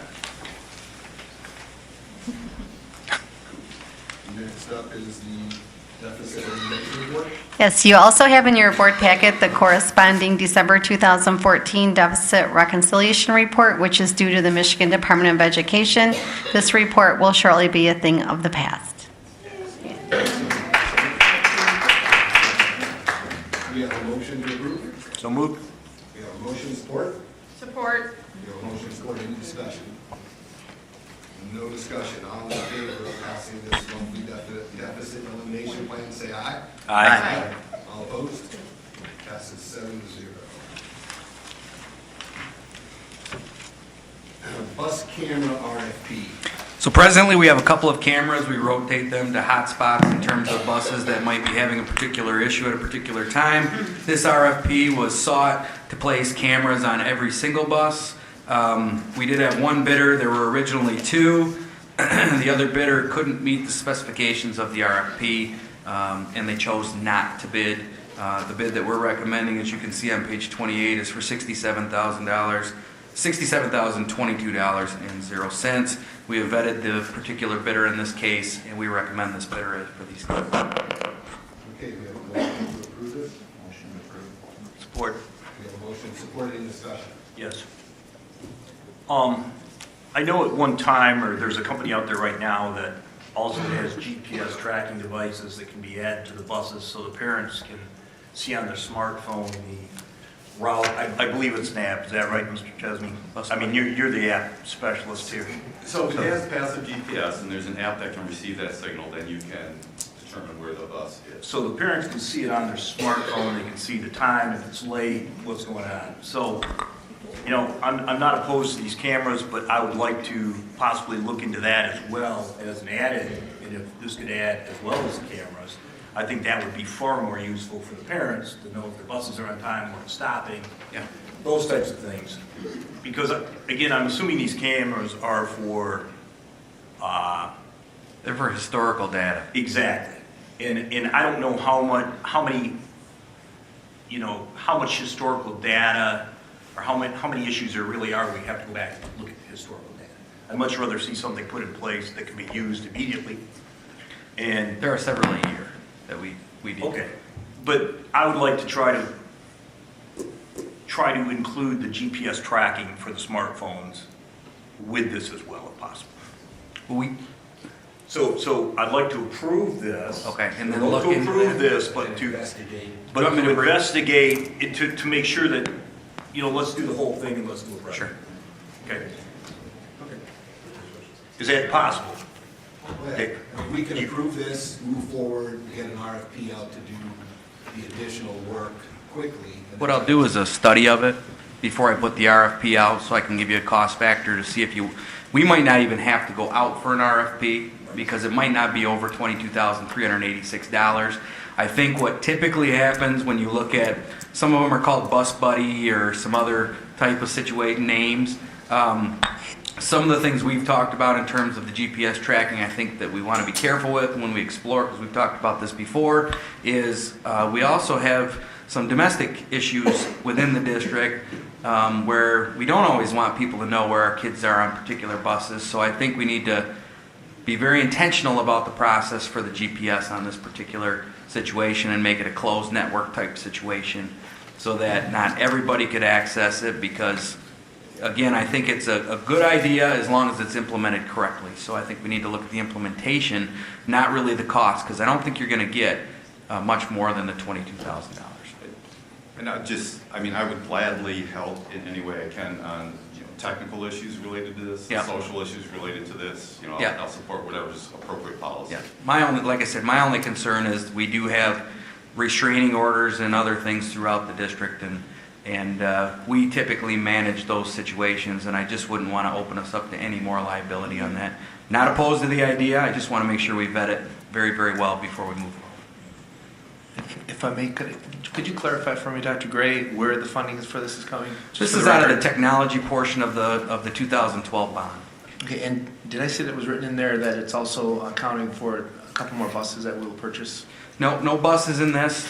Each bus we buy is typically anywhere. No, the fund, I think I saw that the video extras. camera. Yes, Yeah. extras. Yeah, we plan on buying a couple more buses this year, and I don't think we'll get any red tags this year to where we have to retire those particular buses and typically scrap them. So we will be able to fill more buses with these, and if any go down, we have the ability to place the camera back on while the one's getting fixed. Thank you. One question I have is where will the camera feed go to? So I'm assuming it's a digital recording? Yep, and it goes directly to the bus garage, so our Director of Transportation can look at it. It'll also go to myself. It'll also go to our Director of Operations. Okay. It's a wireless, web-based system that we can pull down, just like the present video that we have in our district. Okay, so it's following the same policy that Yes. the other cameras are feeding into, so firewalls, all that type Correct. of stuff is... Yeah, it's not accessible, Okay. since we have kids on the do not photograph list. Okay. It's a protected network. How long are the files count? I mean, is it like a It's forever? a 30-day window. 30 days. Okay. Yep, so our cameras presently in all our buildings are on a digital loop, and we can access them for 30 days, and then after the 30 days, they go bye-bye. Any other discussion? Mr. Conlon? I assume that we've, and preventatively, we've got signs we're going to post on the bus, because, let's face it, we really have to. have to use the cameras, but the Yeah. idea is that the students, if they know they're there, maybe just. have Well, them like run. presently, you have a lot of buses, you have empty boxes with the appearance that there's a camera in there for a deterrent. This will change that. These cameras actually go in the middle of the bus and shoot both directions so that there's better coverage on buses. And just like our buildings, when you walk in and you see that you're being videotaped and audio taped, it'll be the same thing on the buses. All I'd ask though is if we do have a little bit of signage in there. We will. It comes in a sticker that we typically use throughout the district. Any other discussion? All in favor, signify by saying aye. Aye. All opposed? Passes 7-0. Leave of absence requests.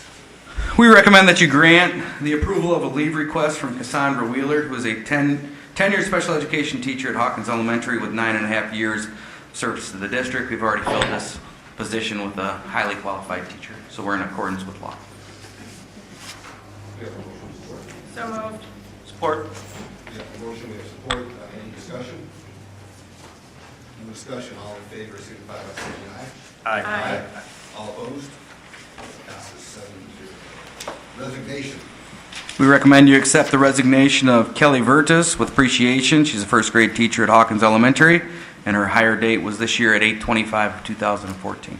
We have a motion to accept this resignation with gratitude. So moved. Support? Support.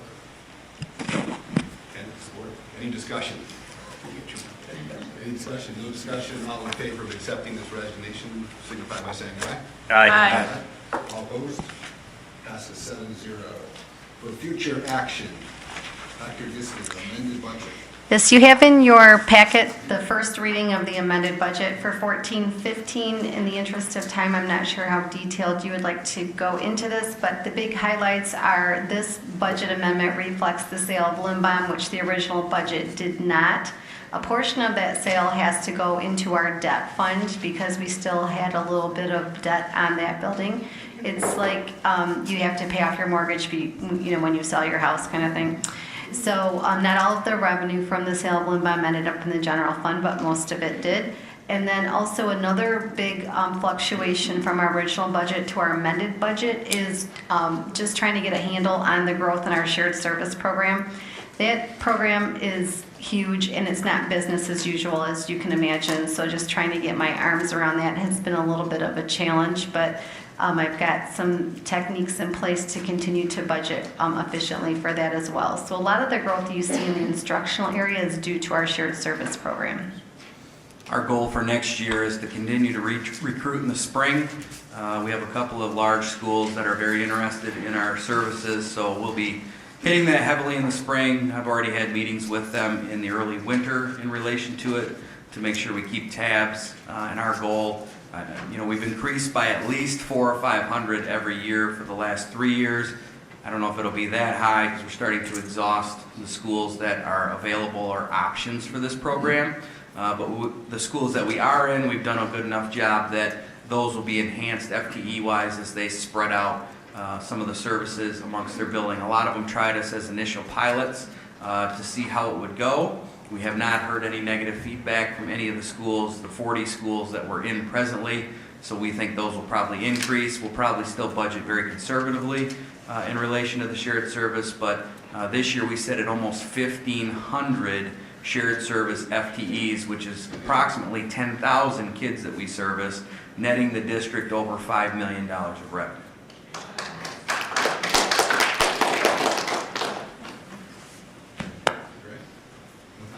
Next one up is donations, Spencer Elementary.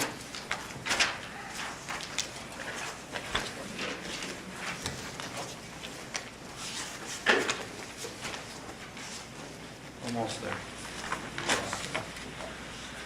In a couple weeks, we'll recommend that you accept the donation of $3,000 from Lowe's Toolbox for Educational Grant. This comes to you because of our board policy 7230 that all gifts, grants, and bequests having a value of more than $1,000 shall be accepted by the board, and we will recommend this with appreciation to Lowe's. Appointment of LESA. It's your responsibility to appoint people to the LESA Political Action Committee. It is recommended that, it's our recommendation that in a couple of weeks, Jen Szymanski and Katie Boggs be appointed to serve as the district's representatives to PAC through June 30th of 2018. Each constituent district appoints a parent or parents representatives to serve on this particular parent advisory committee. John? Is it possible to meet these people we're going to appoint? Sure, we can reach out to them. That'd be great, thank you. Yep. And item D, disposition of property. Per board policy 7310, disposition of property, we'll recommend in a couple of weeks that we are requesting that you consider approving the equipment that's attached and the pictures that are attached for disposal. The equipment scheduled for sale or disposal does not satisfy the district's current needs. Most of the equipment has been deemed no longer serviceable and would actually cost more to repair than to replace. The stuff that we can sell, we will sell. The stuff that we can just scrap, we will scrap. If there's any other shared service organizations that have an interest in this equipment, we've also did that in the past as well. That have helped strengthen the relationships we have with that particular group. We'll move now to our fourth information. Okay, I've got a question. Is that going to go from here to G? The sales stuff, yeah. Now we'll move to our fourth information section of the agenda, curriculum and instruction. Dr. Suri. Thank you, Mr. President. The last board meeting, I offered to bring to the board an update, an overview of the programming, educational programming for the district. But in consideration of time and the fact that I think you're going to learn, we have 3 new board members and you'll learn much going through the process of the superintendent's evaluation of our programming. Just to be respectful of time tonight, all I'm going to share with you, and some of you have already received this, it's at a glance of our district improvement plan.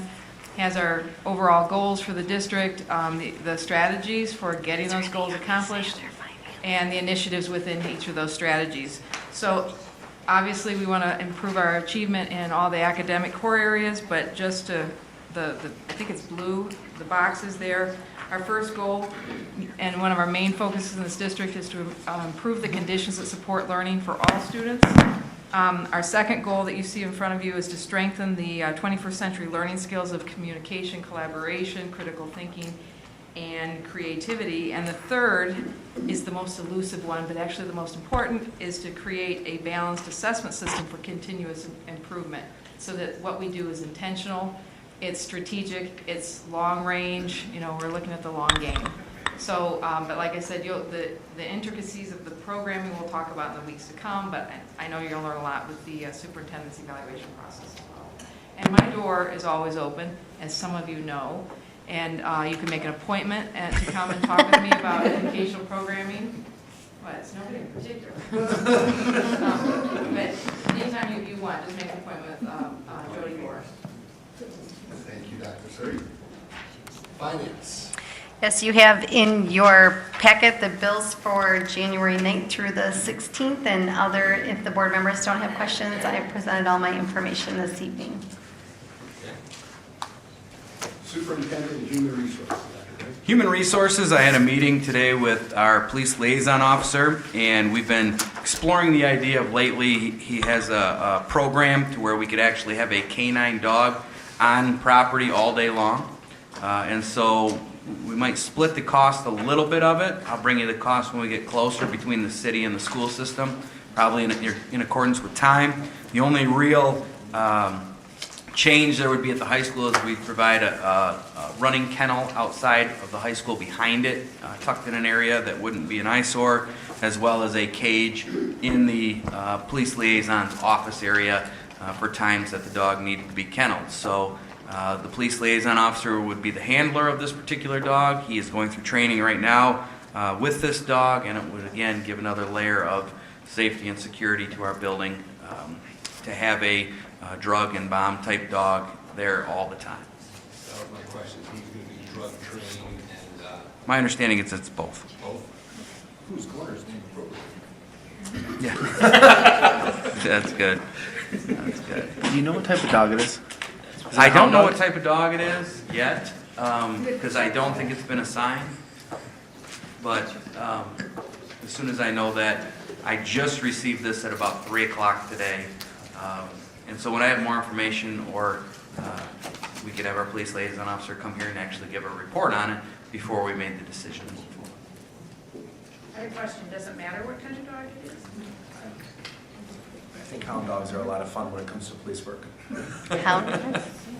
Yeah, I think we can get into more discussion, but there's certainly different breeds and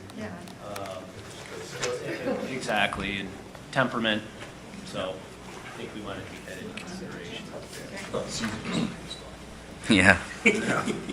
In terms of superintendent, the two things that I had under there, one was last time we had a code of ethics. It's been tabled down for information, and we thought it might be better to have that as an open discussion of the board once everyone was seated. It's more of like a norm process when I read through them rather than a bylaw change, and I think it's a real good opportunity as we start to build this new strategic plan for the board and set common vision and goals that we address or talk about these issues that came forward. And that could help lead us to the new norm process that we all agree to or have consensus on as a Board of Education. And speaking of the strategic planning process, March 28th from 9 to noon will be our first training. That's a Saturday in terms of the strategic planning process. I've already met with the PAC group, and we went through our exercise of taking their goals in our 4 core areas, from academics to facilities to fiscal to sense of belonging. I've tabulated those. I'll share their tabulated results with them at the next meeting next month. And then I'll start working with administration and teacher groups and student groups, and then local community groups as well, to get a very good litmus test of what the community would like to see. As we move forward, we'll share that with you on March 28th, so you have the building blocks of what you would like to see moving forward as a Board of Education.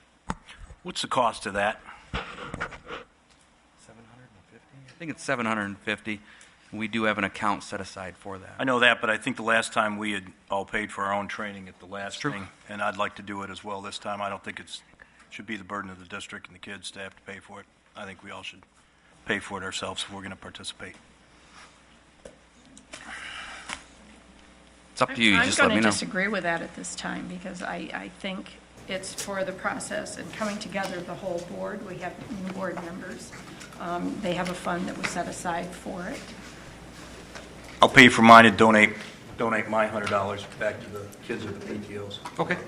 I am supportive that we should pay for our own. I think that going through training is all good and everything we can do. At the same time, we're not there yet, and as we're taking money that should be used for the students of the school district and using it in this fashion, I think I'll fund my own. Same thing. That's fine. You know where to make the checks out to. I've made them out already. Same place as last time. Same place as last I time. think you took cash last time. Yeah. No. I'm kidding. Yeah, somebody did.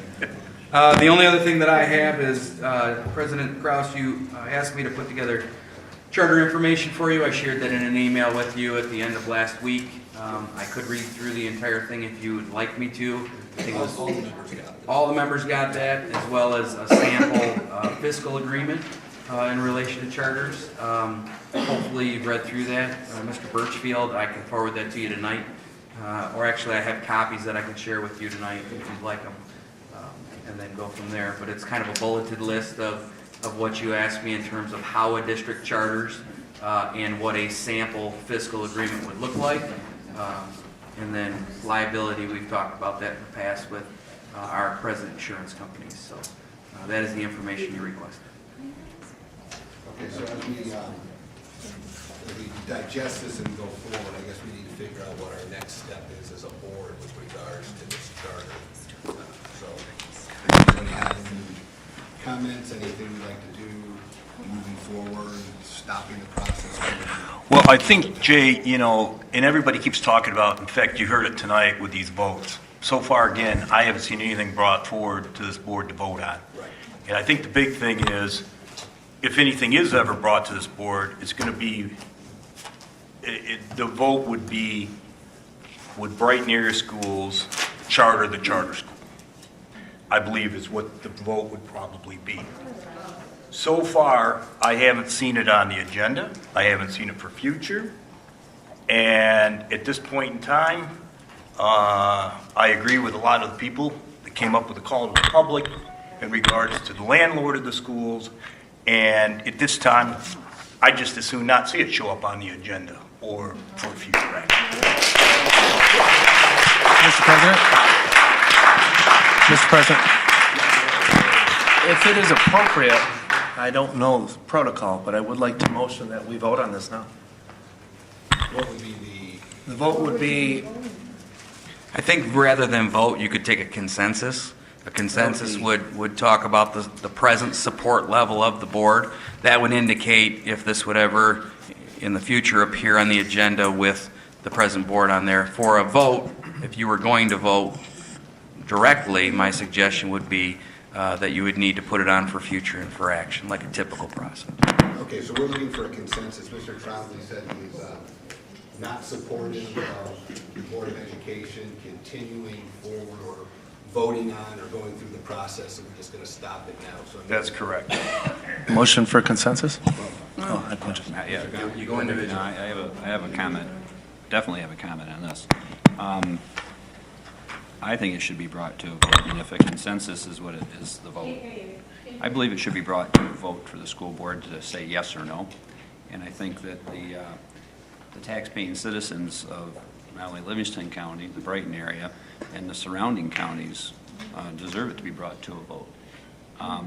That's my opinion, and I would support it being added to an agenda for a vote and let it fly. So I'm confused. Is the question is about whether it will ever be on the agenda, correct? I think that's what I'm hearing is the question presently. The question presently is, will it ever be on the agenda? And you can have a consensus vote about whether it will ever be on the agenda. The consensus is just what you guys are speaking about that would give the public the idea of where you're headed as a board. Now, if you want to take a vote, you put it up on the agenda and you make a vote on it. But Or someone could make a motion tonight. Or somebody could make a motion tonight that wouldn't follow our normal protocol, but it still is legally binding in terms of that as well. So you could do that as well. What's the consensus part then? It's never appeared on our agenda. So either I put stuff on the agenda or Mr. Kraus, at his direction, I put more stuff on the agenda. So we have not had it on the agenda. If it ever gets on there. So the consensus is we don't want to see it on the agenda. That's correct. That's what Mr. Trump is. And then we put that to a vote? No. Okay. That's Mr. Trembley's opinion. I'd like to have it on the agenda. And there's another piece of the consensus. So you have one person that would like it on the agenda and one person that would not. So you're starting to build consensus. If there was a motion to put it on the agenda and it wasn't seconded, then it would never be on the agenda. That is correct. Okay, I just wanted to make that clear, or make sure that I understood. That's correct. And I think some of us, at least me, we were waiting for that information piece that we were given tonight or earlier online, so that we could actually be informed, voters, if we vote, about what holding a charter is, what it means. We were also given a contract of what it would look like. Financially. Financial part. Correct. And so, for me, that was a very important piece in this whole process, to know what we would need to know to hold that charter. And again, let me reiterate the fact that I'm not opposed to charter schools, nor am I opposed to Mr. Streetman and his group of board that he has, but I am very opposed to the person who owns that school, and as long as that person is involved with it, again, I want nothing to do with it. For my family.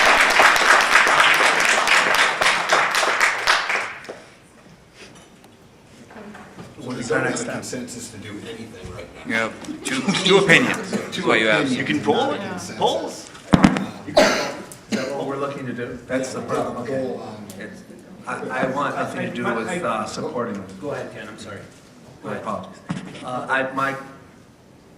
My opinion would be that Brighton schools should not charter the school. And again, I'm not opposed to charter schools. However, I don't believe that our school belongs in the business of chartering a school, especially when we're just coming out of our debt. We need to worry about where we're going in the future right now. It would just add more confusion to the pot as we go forward. I just feel we're not there. I believe we as a board need to move past this issue. I think this has been something that's been lingering within the community for a long time now. And whether that be tonight, whether that be at the next meeting, I do think we as a board really need to come to a decision point on what we are or aren't going to do with respects to authorizing a charter. I think it's in all fairness to our community. I think it's in fairness to these folks here who are looking for an authorization on a charter. And so I strongly believe we, again, as a board, I know I'm repeating myself, so I apologize, just need to get this past us so we can move on and get down to other business that we have within the district. Is it your consensus to support it or no? Yeah, we can poll. Yeah, That's both of them. exactly. So we got a no support, Mr. Chesney, no support. I'm not in the business of charter schools, so I'd say no support. I would not like to charter either. I'm a no. There you go. Where I'm at, I support putting it on the agenda and voting on it, so that's fine. Could we, so we could put it on the agenda now, correct? We could. It just takes a motion and support. If the motion doesn't receive a second, then it's off the agenda and it won't be on the agenda, And let's pray it goes away. and then it just goes away. So, I mean, those are, I'd make the motion to put it up on the agenda. They have to make No, it you need official. to Move it to, Right, there's two things. We can do it right now, so you're moving to He just made a motion I'll move it. to support putting it on the putting it agenda. on the agenda. Support. We have a second to put it on the agenda. Is there any discussion? So this will be on the next meeting for action. Correct? Because this is our discussion period 2 weeks prior to the next meeting. So that would follow our board protocol to make tonight the discussion night. So we have a motion, we have a second. Is there any discussion about where we're going with this? I would just simply, if I could, I felt it important to bring this up tonight only because I've gotten the emails. They don't go unread. They haven't been responded to because I've got a lot more questions. I felt that what I was getting was the community kind of thought we're trying to pull something over some wool over the eyes, if you will, because it wasn't being discussed, it wasn't being attacked.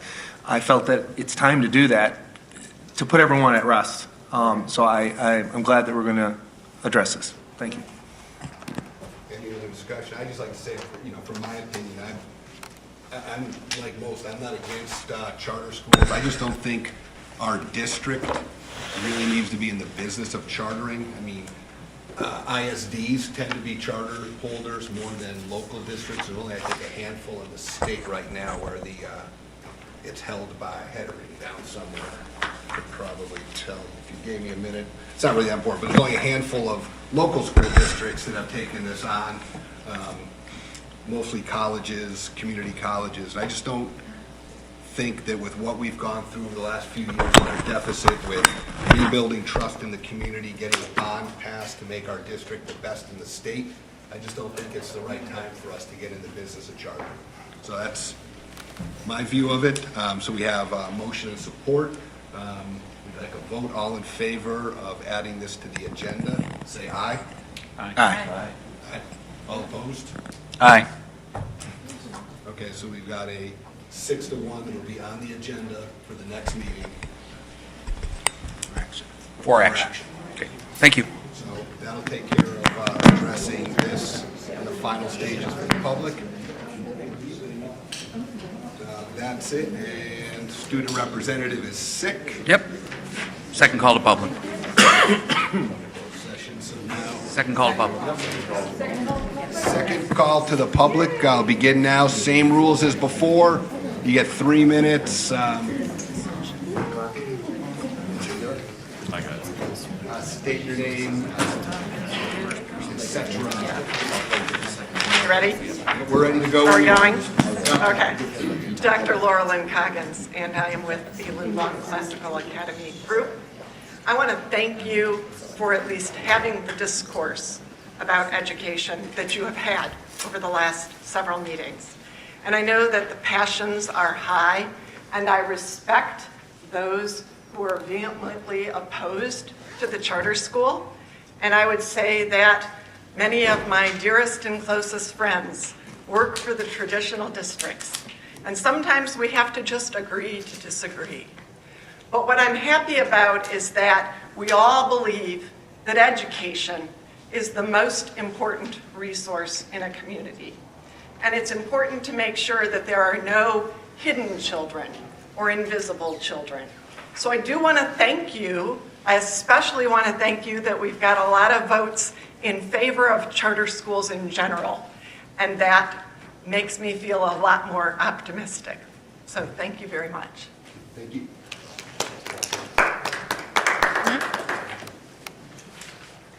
Hello, I'd like to thank you for this opportunity. My name is Timothy Johnson.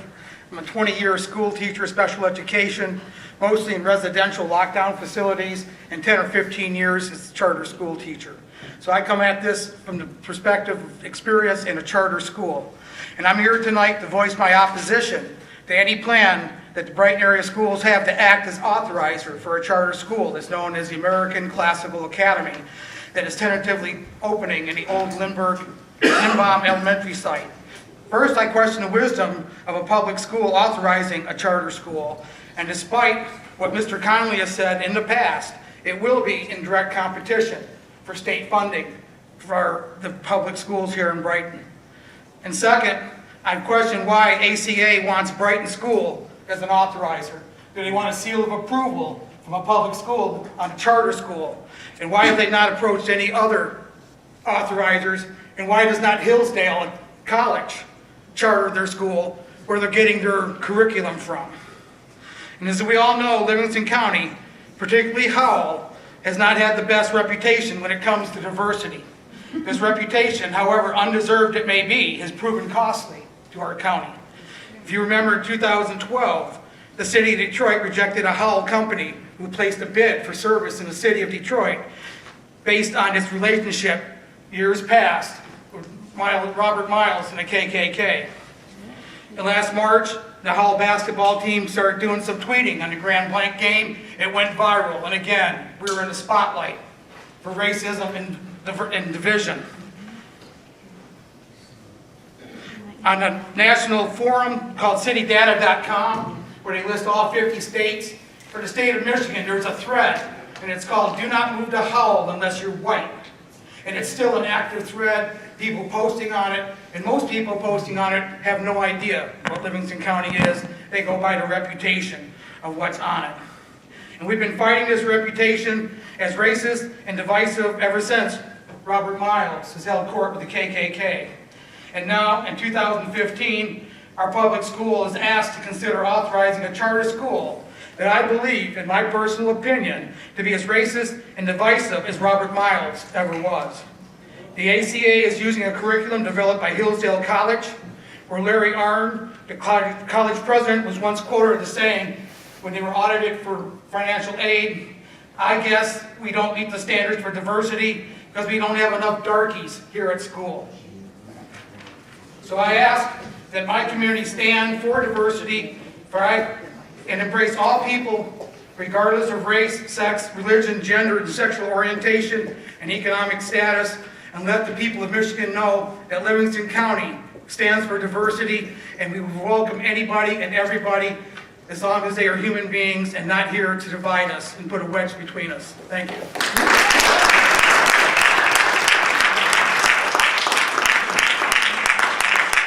Very good, Paul Sullivan. And I agree with him. I think we all agree. We shall stand for diversity. I don't know why he would think we wouldn't. Why would he think we wouldn't? So I understand the comments about Pat Taglia. When I stood here earlier, I said, I don't care what he thinks, okay?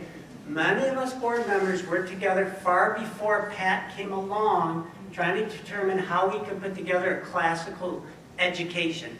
Then Pat came along. He's a landlord, and I'll say this, let's get rid of Pat. What if we get rid of Pat?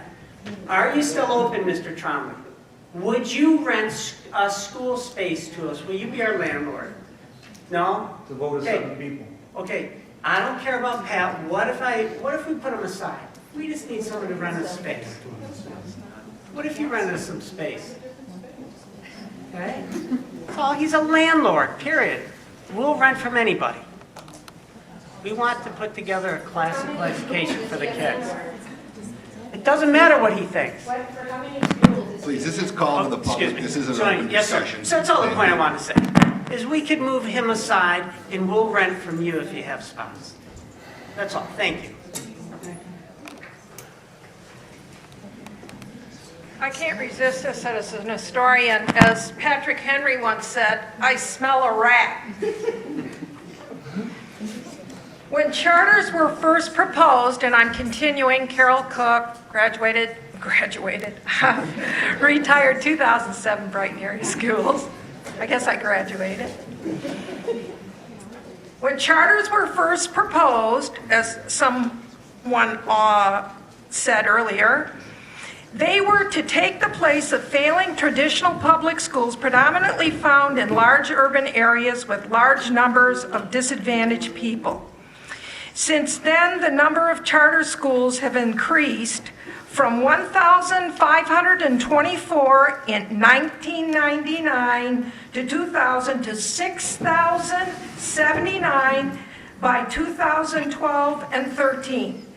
Later, in reasons for their increase, it was argued that they established competition, where it was assumed that competition would be good for everyone. However, academic results conclude that charters in general lag behind their traditional public school counterparts. I suggest that each board member read a series of articles on the state of charter schools published by the Detroit Free Press during July 2014. According to the Free Press and public records, quote, Michigan taxpayers pour nearly $1 billion a year into charter schools, but state law regulating charters are among the nation's weakest, and the state demands little accountability in how taxpayers' dollars are spent and how well children are educated, end quote. Conversely, traditional public schools are extremely accountable to the state in budget, open board meeting, test scores, curriculum standards, teacher certification and accountability, and so forth. This year, while the traditional public schools received $95 per student, charter schools received $170 per student. It is clear that when it comes to a Brighton charter school joining with Brighton's traditional public school board, the charter has the greatest possible advantage, and all at the expense of the traditional public school. Parents who choose to send their children to charter schools have decided their children would be better off in that school than a traditional public school. That is their right.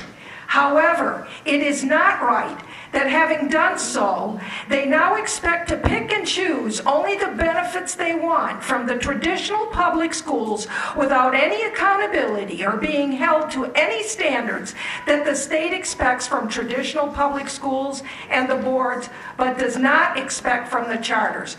Charter schools cannot have their cake and eat it too. With so much at stake, 3 minutes are up. I hope the board makes a good decision.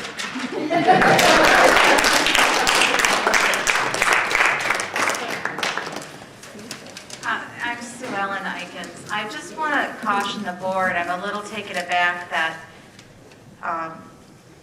we've made it onto the agenda for a vote.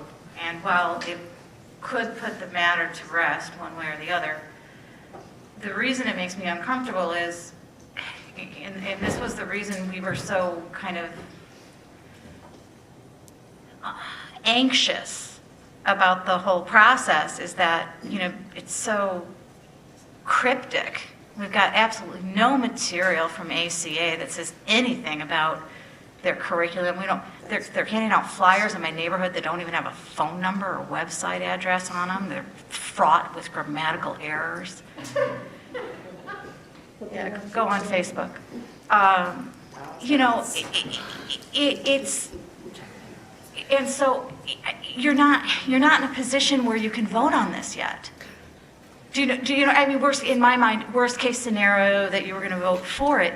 When I looked at American Classical Academies and what they went through in New York State, it was, 20 months of public discourse and meetings and newspaper articles and 150-page applications to the state that are all posted online with every minutia of curriculum, discipline, accommodations for special education, all these nuances that none of you guys are asking about. And so, again, I understand if best case scenario we're putting this to rest, fabulous. But just as a educator and as a researcher and as a person who believes in inquiry, I mean, I don't even know anything about this. I know nothing about this school, nothing. That's part of what's so unsettling.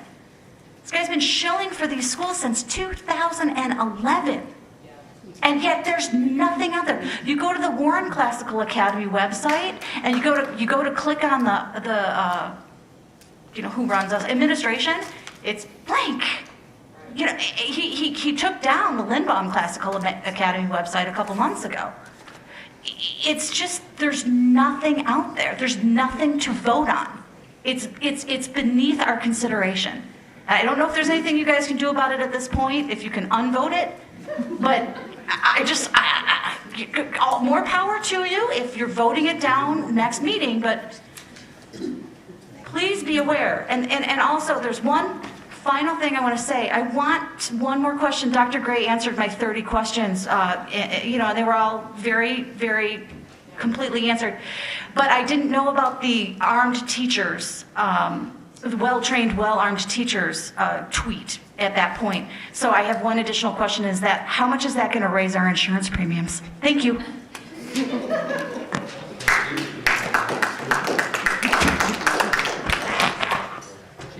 Okay, now you're tearing apart my family. I gotta disagree with my wife right in front of this board. Vote on it. Get it out of the way. This has taken over a year of my time and energy and her time and energy. I'm sick of it.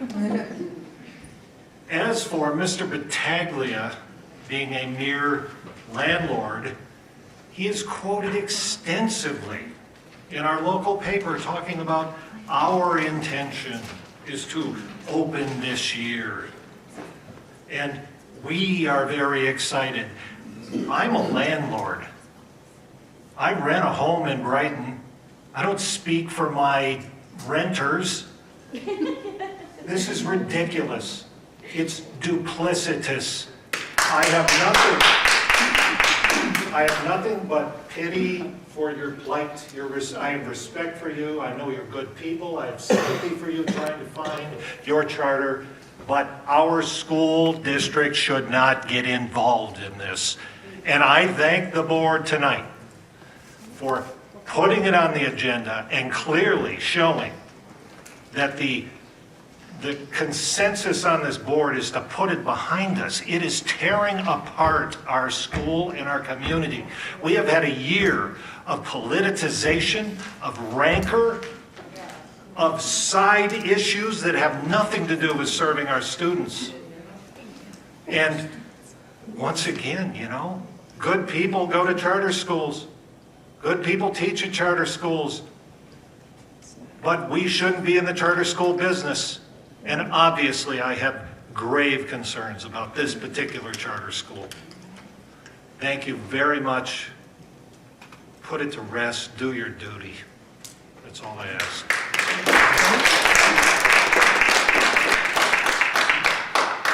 Hello, my name is Sarah Manning. I live at the corner of 5th and Main in downtown Brighton.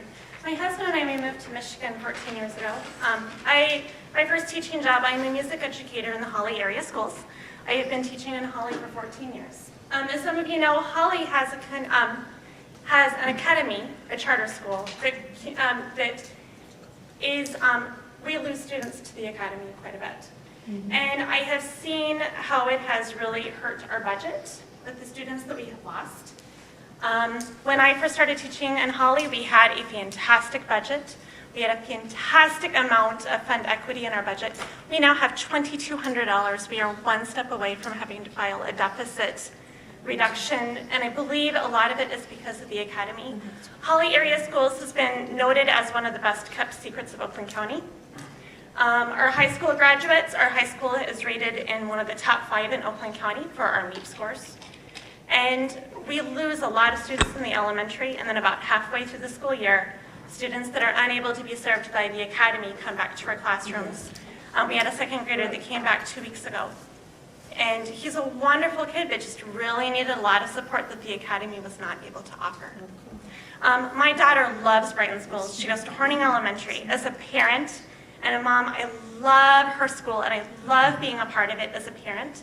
And I really hope that the Brighton School Board will not support the Charter Academy, so you can continue to have a wonderful and strong educational system for all of our students in Brighton. Thank you. Hello. My name is Jennifer Bond, and I reside at Cobble Road in Brighton, or Hamburg Township, but I'm here just to highlight something, like not at Horning this time, but it was actually on Scranton Middle School. I saw a post by Sherry that their PTO donated hoodies and things for the students at the bridge, and they were looking out for other opportunities for other people to donate things for the student at the bridge, and I think it's just another opportunity to keep the resources within Brighton, help out the students that are within Brighton. And it's nice to see that the PTO is providing a good example of community outreach for our own Brighton students. And I encourage all of you to look at the needs of the students in Brighton and help with that. Thank you.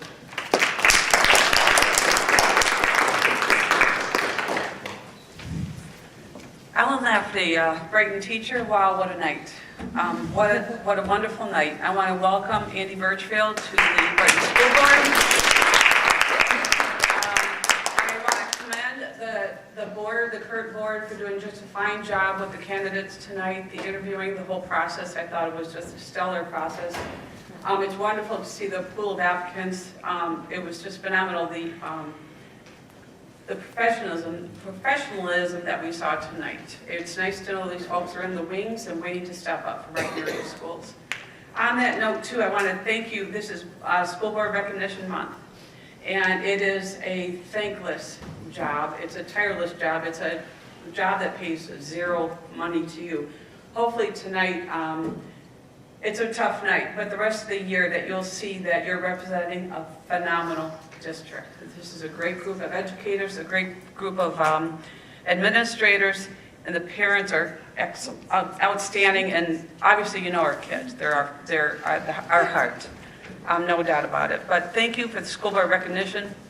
The BEA normally takes care of that little plaque in the back there that I know nobody looks at, that tells the history of the school board and who was here and who has gone before. And so we're going to update that for you. It's a pittance to what you've done tonight. Thank you very much. We appreciate it. Thank you for letting me back 2 minutes. As a special education teacher in charter schools and also working as an administrator, I would like to mention the fact that authorizers play a very big role in charter schools. In the charter schools that I have been in, I have been held accountable to my authorizers. I've had authorizers come in, inspect the school, and demand changes and to make sure that we are in compliance. So before anyone takes on the authorization of a charter school, I hope you understand the burden and the responsibility that goes with that. You are not a silent partner. You are accountable and you are responsible to manage and oversee that charter school and whatever curriculum that is implied and that is implemented and put into place. You're also responsible for staffing and any other incidents that occur. And when something goes wrong, it comes to the authorizer. Just as Superintendent Flanagan did last November when he picked out those 20 charter schools that were failing and he pegged the authorizers and said, you better fix them. And if you don't, you're not going to be able to authorize and open any other schools. So it is a responsibility. It is not just a silent act where you stamp your seal of approval on it and sit back. So I hope you consider that as you go back to vote as soon as possible. Thank you.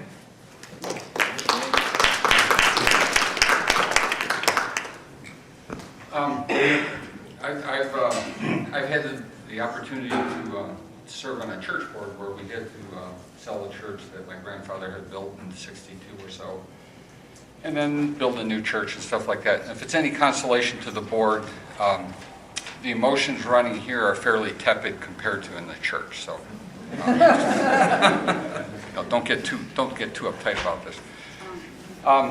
But having served on the board, I am kind of confused. So I do have a rhetorical question. We have the board who has entertained the notion of charter schools for some time, and we have to assume that the board is not comprised of complete idiots. So there's some value to the charter school offering, although it's pretty lopsided in terms of the presentation here. Part of the discussion seems to be that there's an abject fear of competition. I have met many of you at football games, sporting events. We all thrive on competition when it's under our control.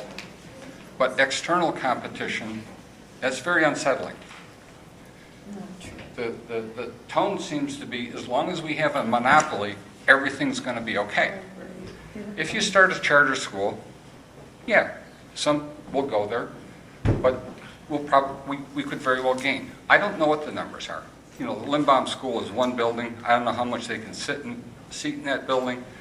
I know Dr. Gray, I've had, I don't know how many conversations with him about my support for the AP program for the students. My children have done very well in the AP program. I strongly encourage Dr. Gray and Becchione, I struggle with that name, and Johnson to push these kids hard, okay? Because in the real world, we need competition. And if the board's going to entertain the notion of a charter school, there has to be some value to the community there. And that competition, I think, would make Brighton better, because Brighton public schools have to respond. You can't just sit there like a bunch of slugs, okay? Now, everybody likes to say public schools are accountable. Thank you, Dave. In the private sector, when you have non-performers, you can deal with them. In the public sector, non-performers are almost never given shown the door. I mean, it takes usually theft. There's no way any public entity has outstanding performers year in and year out, year in and year out, with no turnover. So I welcome competition. I think it's strong. I think it's healthy. And I think Dr. Gray is well suited to deal with that. I think there's a bit of a conflict here, okay? But Your 3 minutes are up, sir. Thank you. Sherry Osterman, Brighton resident. Congratulations, Mr. Birchfield. We definitely need you up there. Thank you for being a part of it. We do have competition. We have Cheryl Stockwell Academy, and they are not tainted with this Hillsdale business. My biggest concern right now is not necessarily how this board is going to vote on the issue. I trust you. My biggest concern is who else might back them. And I don't want them here. So I'm going to do everything I can so that they're not here.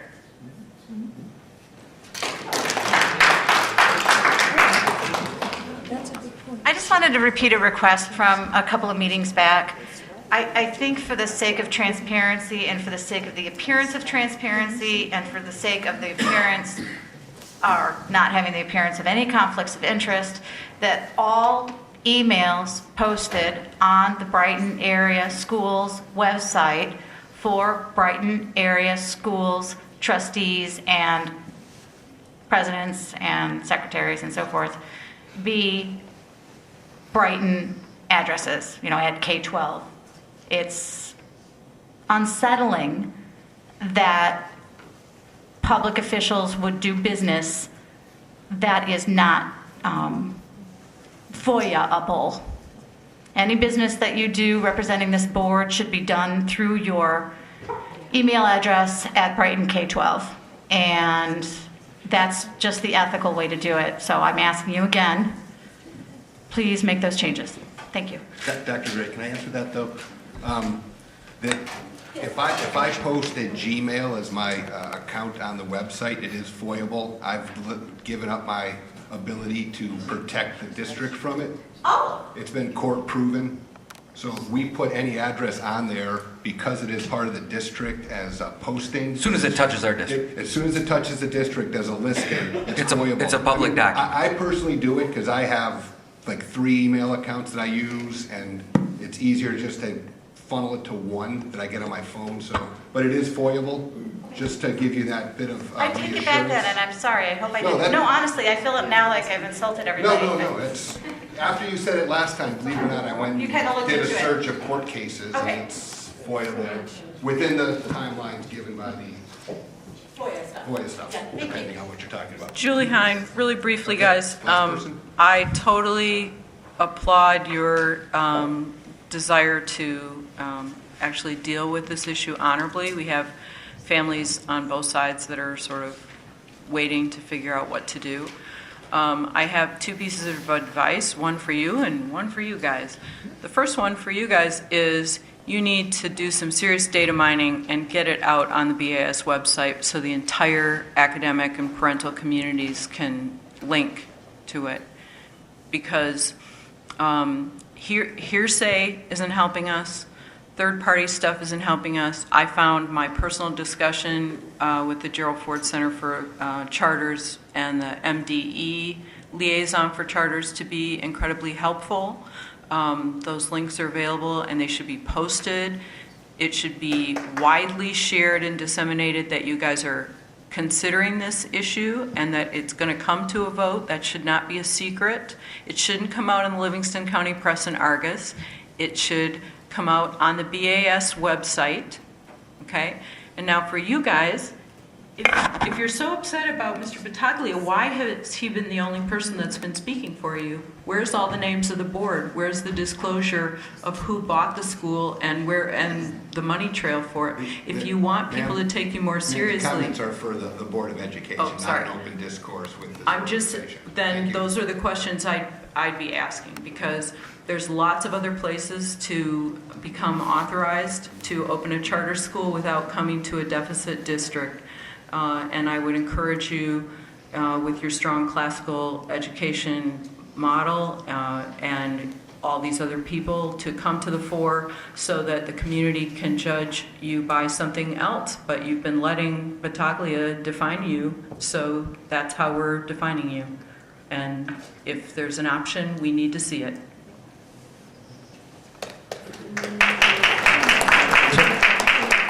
We've reached the 30-minute limit on the second call to the public. I apologize. We're trying to keep it tight tonight. I apologize. It's getting late, and we still got a couple more things we need to take care of. So with that, the public meeting is open, and we need to enter a closed session for evaluation of the superintendent. We thank all of you for coming. I'd like to make a motion that we start the closed session for evaluation of the superintendent. Support. Motion, support. All in favor of going into closed session, say aye. Aye. Yeah. Let's do a roll call. Go, roll call. Yeah, we're still voting. Yes. Yes. Yes. Yes.